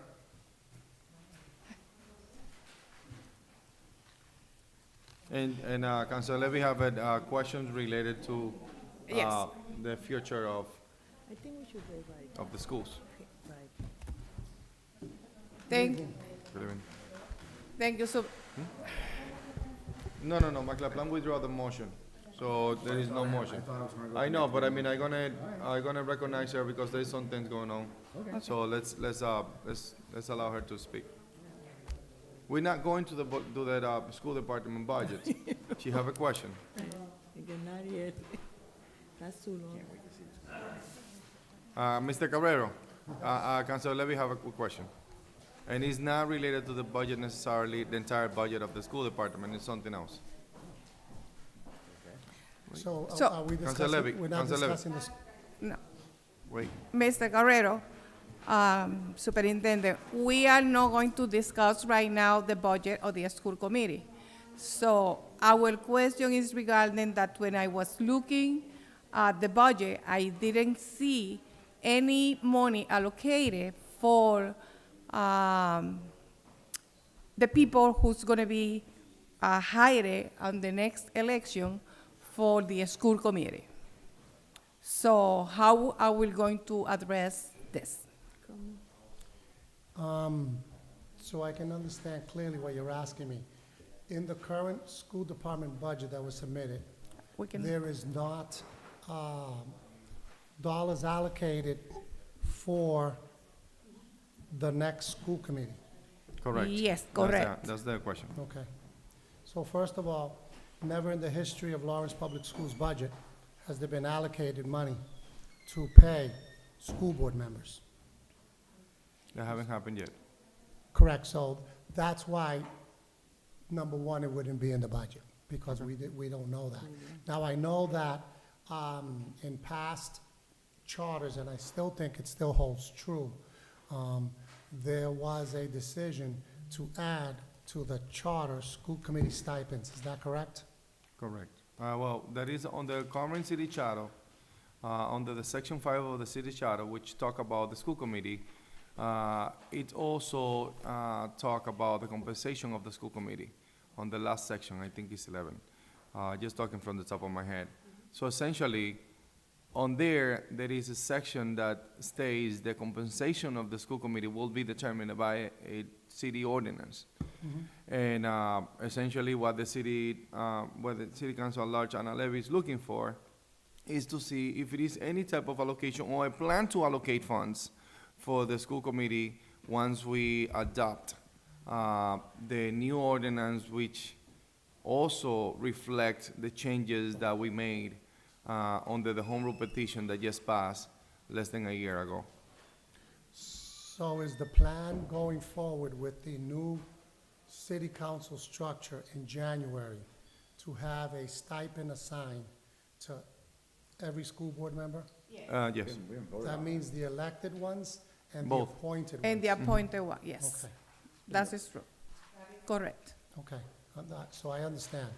I had my CFO check our school committee budget, and there is no section through the Department of Education for salaries, stipends for school board members. However, under the school committee segment, it does have for support staff, their secretary that keeps notes, and several other positions that are part-time, and their supplies for printing agendas, budgets, et cetera, et cetera. But according to what we have read, it doesn't state that. Now, what I will say is that we will get a ruling from the Department of Education tomorrow. Okay. And Perfect. ask if it's an allowable expenditure under the education budget. I would assume, however, we have city elected officials that receive stipends. Who pays your stipends? The city. We will have school committee members elected by the city that we're talking about providing them stipends. Who do they work for? For the school For department. the school department. I had a feeling that was coming. They work for the people They work for the people. Well, of yes. the residents of the city of Representing the Lawrence. school department. The same way you folks work for the people. Yeah, we could say that. But that's why I think it's important that we get those answers, because it's of different, and Counselor, I know you're smiling at me, but you understand where I'm coming from, correct? Yes. So, yes, you, absolutely, you've been here the longest. So, we will get that ruling. If the Department of Education says, yes, it's an allowable expenditure, so be it. We will make those adjustments. I'm not even looking at my CFO, because he probably will, my phone will be buzzing, he's sending me texts, we don't have that money, we don't have that money. I understand that. However. So essentially what Councilor Levy is looking for, a potential plan as of how we're going to find those funds. If those Yeah. funds are allocated one side or another side, or clarity on that, because we don't have it, but potentially the intent is to have it. So how are we going to work it out? So that's what she's looking for. For the record, I want you all to know, I support stipends for school board members. Thank The you. same way as Thank you you. folks are here and you're working till 12, 1 o'clock in the morning, absolutely, okay? We want people to do services for the community, but I think compensation is important, that we recognize that. So I truly support that. However, I have to make sure that it's an allowable expenditure. Yeah, thank you. Is all that I'm saying. Yeah. And if that's the case, we will do whatever we have to do and work through that. Yeah, essentially, that's, if there is a plan in Yes. place, we don't have it right now, but I mean, the questioning is around how we can get that plan and that ball rolling when it comes to potential compensation for the school committee, so we can proceed with the plan that we have for the city of Lawrence. Yeah. I have my That regular, should start at the beginning of the year with the new elected official. yes, I understand that. So I have my monthly meeting scheduled tomorrow morning with the commissioner and his team. Perfect. That'll be on my agenda for a question that we want clarification on. That's great. I anticipate that it would be halfway through the school year, however, because we're talking about January 2nd, whenever Yeah. they take office, correct? That's correct. Thank you. Are you clear? Yes. Thank you so much. Yes, I want to Superintendent. make sure that, that by the beginning of the next year, so we are all on the same page, because this is part of practically the agreement or the homeroom petition that we already sent, that at the end mentioned that we are going to allocate money to pay a stipend to those people. Just a small, minor detail question. Of course. How much is the stipend We don't know yet. We don't, on the phone? It will be. that's is You part, just want me to bring a blank checkbook? No. What we're trying to do and to accomplish is to open the conversation around that to identify potential funding sources. And that's what we're looking for. Yeah, The and- stipend will be, the city council haven't made a determination as of what, but it will be something that is a reasonable amount for a regular stipend that we have within the city of Lawrence. What that means, I don't know. So I won't tell you an answer. And if that decision make that it's an allowable expenditure, that will be put in place regularly every year, Yeah, exactly. okay? Thank you, thank Superintendent. you, Sophon, And for coming and for being I know here. that you potentially gonna have to leave soon. So that's another question that we might have, that it will be supplemental to the budget. Yeah, absolutely. Okay, All right, thank you. Councilor LaPlante? Yeah, Counselor. Thank you, Superintendent. I do have a third cut. I just, as a piece of advice, we're getting close to 11 o'clock. It's almost 10:30 right now. I can see colleagues having things they want to say, and maybe we can time manage this a little bit, because the later we go, the more tired we get, and we're not as crisp, and we're not going to be making as best a decision. So maybe if we can cap tonight's meeting at a certain point, I hate to come back again, but You took all your time, now you're gonna cut it. at 11 o'clock might sound good. All right, so just something. Thank you, Superintendent. Something to consider. Thank you. How was that? We're good? I'm good with you. Okay, Yeah. thank you. Thank you. My last one here is on this. I do have one, but I can wait till later on the other ones. This is the emergency management that my colleague was bringing it up. Yep. Page number 99. 99? Yeah, this is, so let me do it. It's Department 29. It says Division 0. The emergency management, there's no change on that, there's a $105,000 So I'm looking. allocated for salary. Yeah, 99. I'm looking to make a motion to eliminate or reduce that budget in All right. total. There's a motion to eliminate Department 0029, which is the emergency management. Can I hear a second? Second. Properly second, discussion. Discussion, Councilor LaPlante. the purpose. So, and then I'm eager to hear what my colleagues have to say about it. So,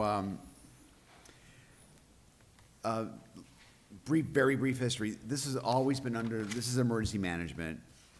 The name itself describes how important it is. This has always been under, as far as I can remember, under the the management of the fire department for the most part.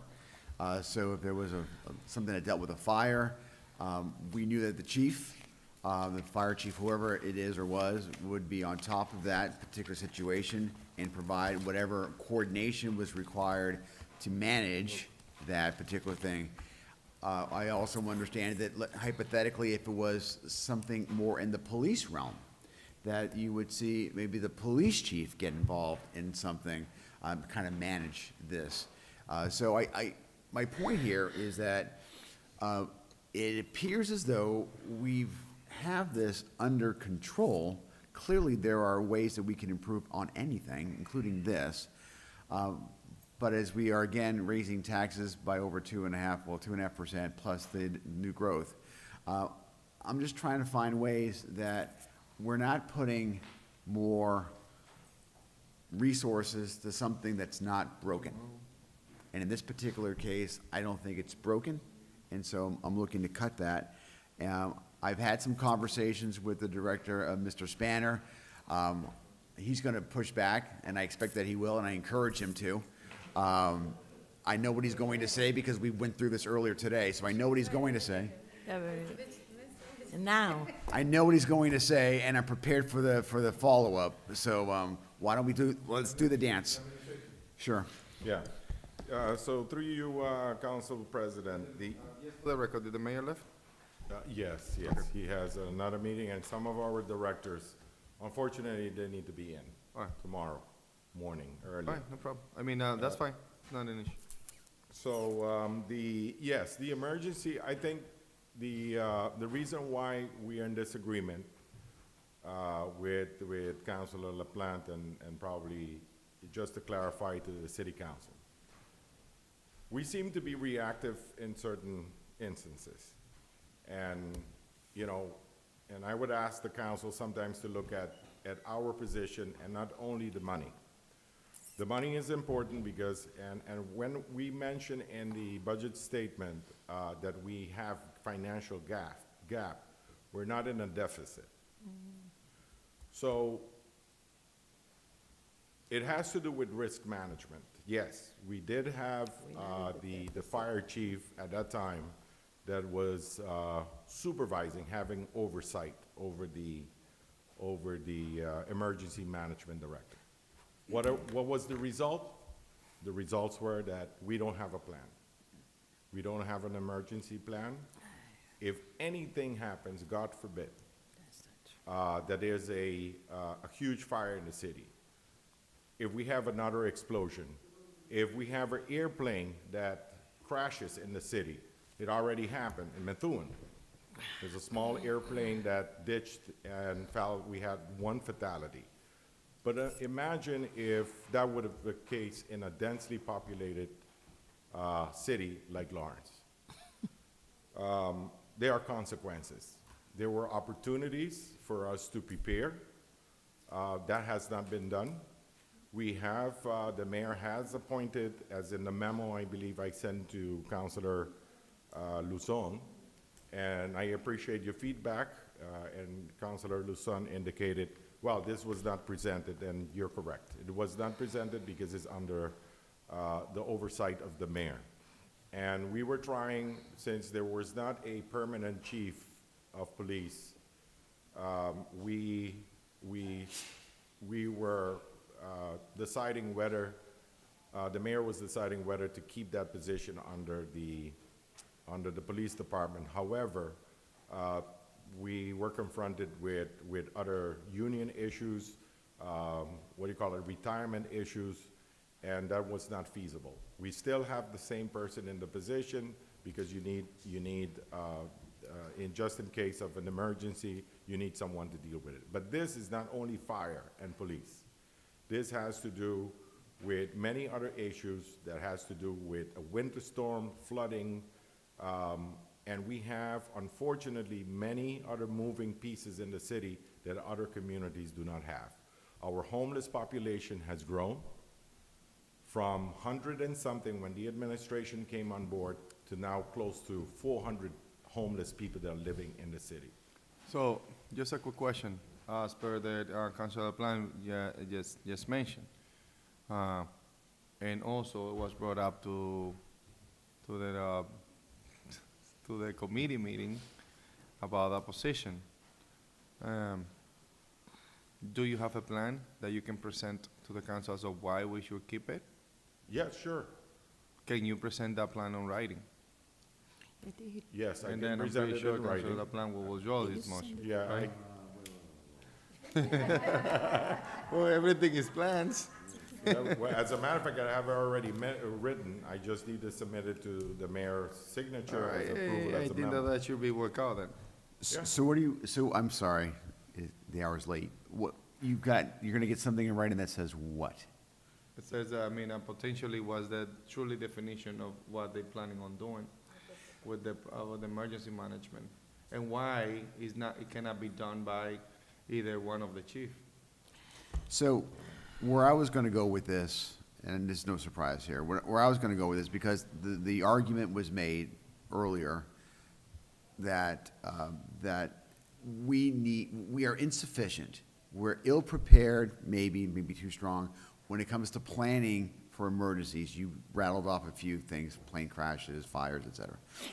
So, rather than fund for $105,000 a position, this sounds, and you hate to say this, but this sounds like the perfect time to get a report done, somebody who's an expert on looking at our current structure in our city, our police, our fire, and rather than spend $105,000 on this person that's gonna continue to do stuff, find out what that plan is. I'm not sure what I'm not an expert on this.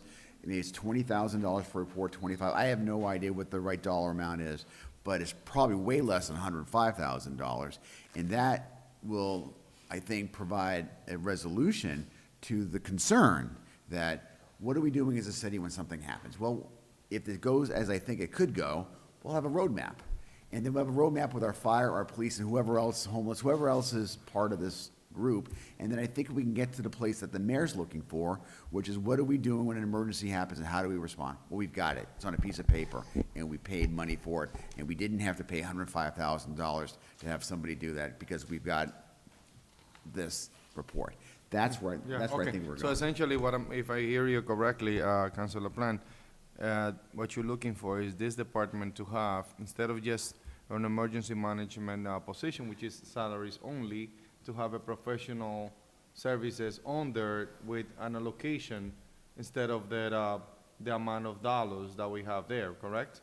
I would That way we can I hire would say that, somebody. and to make it perfectly clear, I'm looking for someone to provide a product, a piece of paper, a report that looks at our city, our management capacity, management services capacity, and provide for us the blueprint that I think that the director is speaking about, which is how do we deal with an emergency, whatever the emergency is. And that way, it provides a tool. I see our good fire chief is still here. The fire chief could have that, where everybody's singing off the same page. So if a plane crashes, what do? Turn to the manual, page 73, plane crashes. Well, this is what you do when a plane crash happens, X, Y, and Z. Or there's a major So- fire. You know what I'm saying? That's what I'm talking about. Yeah, I understand. So essentially, how we can get this money allocated on the budget, because if it's not in the budget, we won't be able to do it. So, Kafo, do you have any ideas how to proceed with that potential professional services funds, which we don't have under this department, emergency management? Before I answer that, I just want to clarify, there's no adjustment, there's no amendments as of now, correct? It's the vote, no, we haven't voted. Okay, so everything is as is. That's the amendment. The amendment is to cut, on the discussion of that cut. Right, no, I'm just saying, you mentioned before, there were a couple amendments on the floor We haven't made any amendment yet. for the we- other the- positions. for the- No, we haven't made any amendment, but there is some compromises that need to change the budget book unless those amendments are potentially go through. Okay, understood. Yeah. This particular one, it's under personal services. What the council suggested is more like a professional services or purchase of services. Yes. It's a total different category. Yes. So there's not much to do here. Well, can you change the budget book to reflect that item on there? So Because then we have to, this will require an amendment. that will require an amendment of who, because we haven't voted anything. I mean, if Right. this is a proposed budget, If you change what is being proposed, we will, and then accept it or not accept it. So we, as far as I understand, we have a couple of things that need to be done on the budget book, including the amendment on the police department, the amendment on the fire department, the amendment on the memo, Okay, so, okay, and then this. I mean, amendment From what means I- changes to the book. okay, so We from haven't what I voted on it. understood earlier, there was no need for amendment regarding the police, because it was staying within the personal services. So there's no need to change anything there. The same with the fire department, it's staying within personal services, there's no need to amend anything there. This particular one will require an amendment. Is that what you are suggesting? That's what we're talking about, so, but, Wait, hold on. Let's keep on going that way, and that way we're clear, and then we I can. just have a question for you. Sure.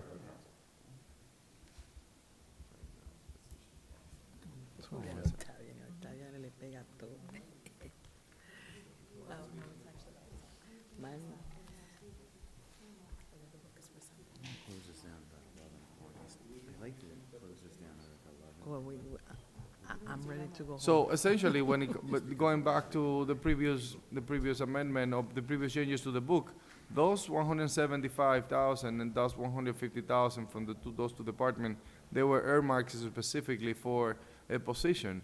The council is looking to earmark those for training and something else on the fire department, which I think is personnel.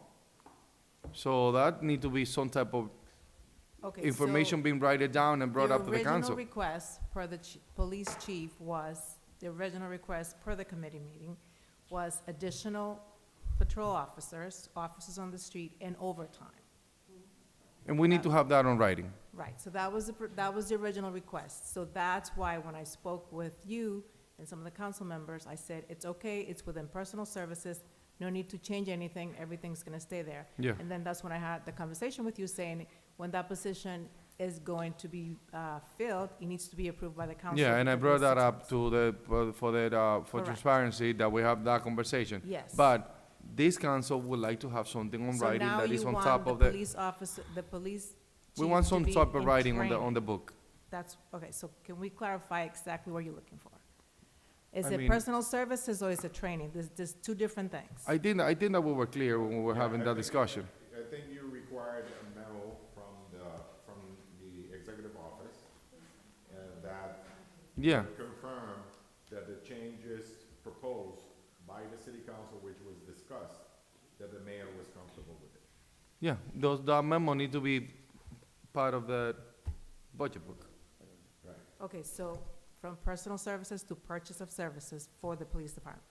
Is that what you want? The police department, he was gonna use it Training, on training and overtime. okay. And And then for the department? firefighter was gonna be for, Fire hire inspectors. Overtime, it wasn't overtime. It was not overtime.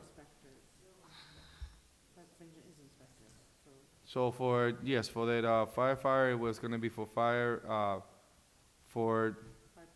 prevention, which is more firefighters. So within personal services, so that stays the same in terms of the appropriation you're voting on? And that's correct. Okay, so the only one that, as of now, you need is the police department from personal services to purchase of services, which is training. For training, which is training, yes, that's Okay. correct. Should this require a vote from the city council? No, because we haven't voted on the final vote, on the final budget.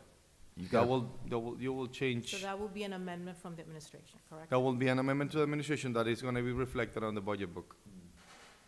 And then, once we adopt the budget book, those changes will be here, Yes. yeah.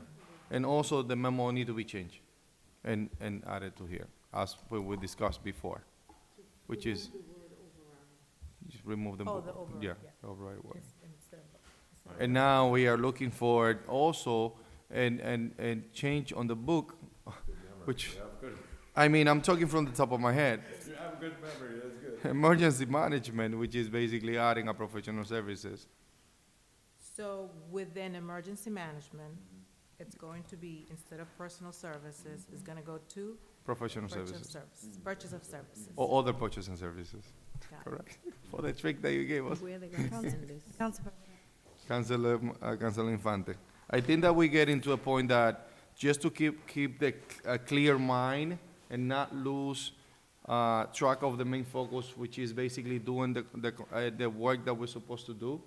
I think that we should be looking into potentially tabling this matter and coming back on Wednesday, because otherwise everybody's going to be. Motion to table. Hold on, before Councilor Marmo, if it's possible, let's finish this up, which I'm recognizing, if you allow me to.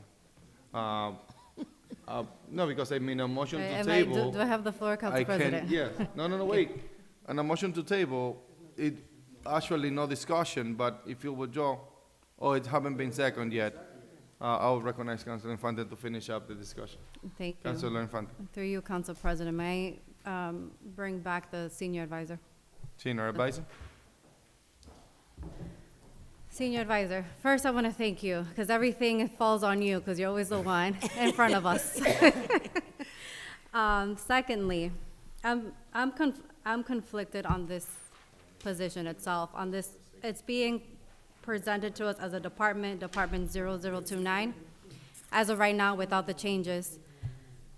I'm conflicted with this particular item because, one, we have the administration, you're representing the administration, in front of us, stating that this is important, that we need this. We need to streamline our emergency management more efficiently. And I hear that. However, no one from the administration came in front of the Budget and Finance Committee to defend this budget, this department. However, on the flip side, and I'm sure many of us recall, 2 years ago, District E experienced a windstorm emergency. I was there almost every day for many hours. And I want to publicly thank the mayor for this, because there was no sense of direction when the mayor was not around. Everyone wanted to take the lead, and people started working within little subgroups. And even though the mayor had representation from his office there, it wasn't until the actual mayor came to Jefferson Street, when he was there and gave the orders, people listened and did what they had to do. But even, work was still getting done, and I appreciate all the city employees that were there, that all those days, getting done what they needed to. And I'm already one of the bad counselors to this administration, because I question, okay. You have your own mind. I have my own mind. And that's why you were elected. I'm not ashamed at all. I'm proud of the work that I do, and I'm proud of the statements, and even when I'm wrong, and I recognize when I'm wrong, I'm here, I'm elected by my district to do this job. So in that sense, I see the need of having someone assigned to this, to do the work when the mayor's not around. So I'm very conflicted. For years, what I recall, we've been asking for an emergency management plan. I would like to see if there is a plan to help justify this. Because even though what I experienced as a district city councilor 2 years ago, still that doesn't overweigh the fact that no one from the administration came before us to advocate for this.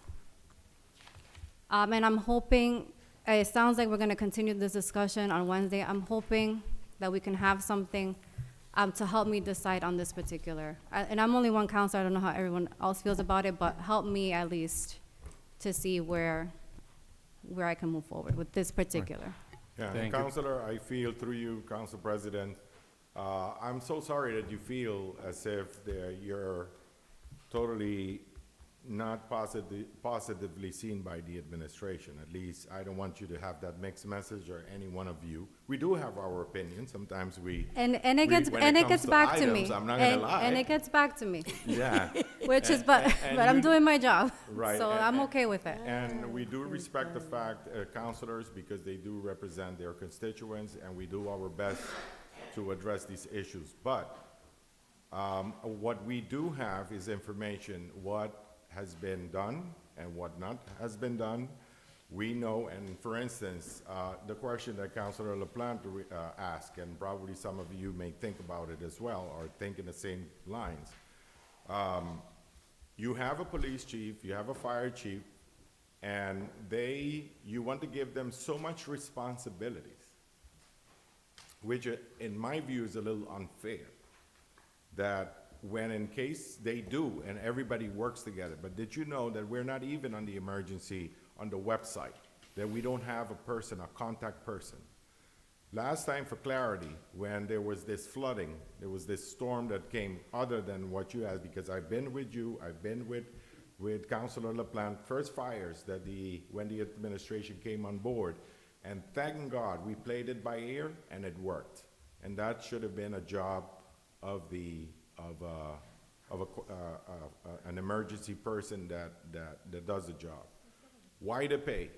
Because that person that serves in the capacity should understand whether the chief, the fire chief, or the police chief. There should be a professional relationship, and you cannot have a person in a position where they do not know what they need to do. Not all firefighters, not all fire chiefs or police chiefs or police officers are trained in emergency management. There's two agencies that we work with FEMA and MEMA in the state, and other communities are the ones that during that storm, that particular storm that I'm talking about, helped us fill out the forms. There's a bunch of forms that you need to fill out for reimbursement. There's a visit that you need to do with the businesses and so forth. But I will provide you in writing why it's so much needed. And I think that any professional in the industry would be in agreement with the administration that this is a very important Council position. President. Thank you so much. Councilors, I'll entertain a motion. Wait, I'm not. So President, if I can. Councilor Levy, and then Councilor Reyes. Oh, and thank you for everything that you say. But I just remember that in the beginning of the 1990s, so we started writing an emergency management planning here. Not just only the fire department, the police department, but also it's included the hospital, ambulance, and all of these things, that is part of the plan. And we had a company that started, and I think that is a book in the library. I don't remember, but I should read in there a copy of the book that he was writing for the first time for the emergency management plan. Chief Schaefer was the person in charge. Also, a school was part of, Chief Schaefer. Oh. The Chief Schaefer. Okay. Ruda was the name of the company that came to start writing the emergency management plan for the city of Lawrence. That was at the beginning of the 1990s. I would love to have that information, City Clerk, if we have a copy of it or whatever, but I doubt. Through you, Mr. President. I love to have something like that in our budget. And I want to see what is the plan, and also what is the way to support our family when they be affected. See, it's something allocating for support our family through these plans. Because our colleagues mentioned from District E, we pass by, we be there the whole day. I want to take this moment to thank you, DPW, and Marta Velez, because she be there. Every time I pass by there, she be there. We a beautiful smile for our constituents. Councilor, sorry, never mind. You have the floor. Okay, because I had the floor. Thank you. La voy a jalar para donde mí. So I want to say thank you also to Recreation Department, because they be there. We also be there too and support our constituents. But sometimes we have our community under different situations. I love to see they have something to allocate for every individual be affected. Councilor de Rosario. Through you, Chair, this is my personal opinion. When you create in this type of position, administration, please did not show anybody who you plan to hire. In this past 2 years, it's not the position, it's who you gonna hire. And that's how most of this decision are being made. Now, I don't want the needs of the city, it's who you hiring. So present the plan, present the position, and then start in the hiring process. That's how it should be. Because you show somebody, and then somehow your plan, even if there's the greatest and always the biggest needs of the city, is who's gonna be in that position. And that's how some decisions are made here. And with that said, motion to table. There is a motion to It's a table. motion, she made a motion. It's a second by Councilor Marmo. No discussion on the table matters. All those in favor, please say aye. Aye. The ayes have it. By the way, we have a budget session that has been scheduled for Wednesday at 7 p.m. Please start on time. Can we do it at 6? So see you Wednesday at 7. Well, we can start without here.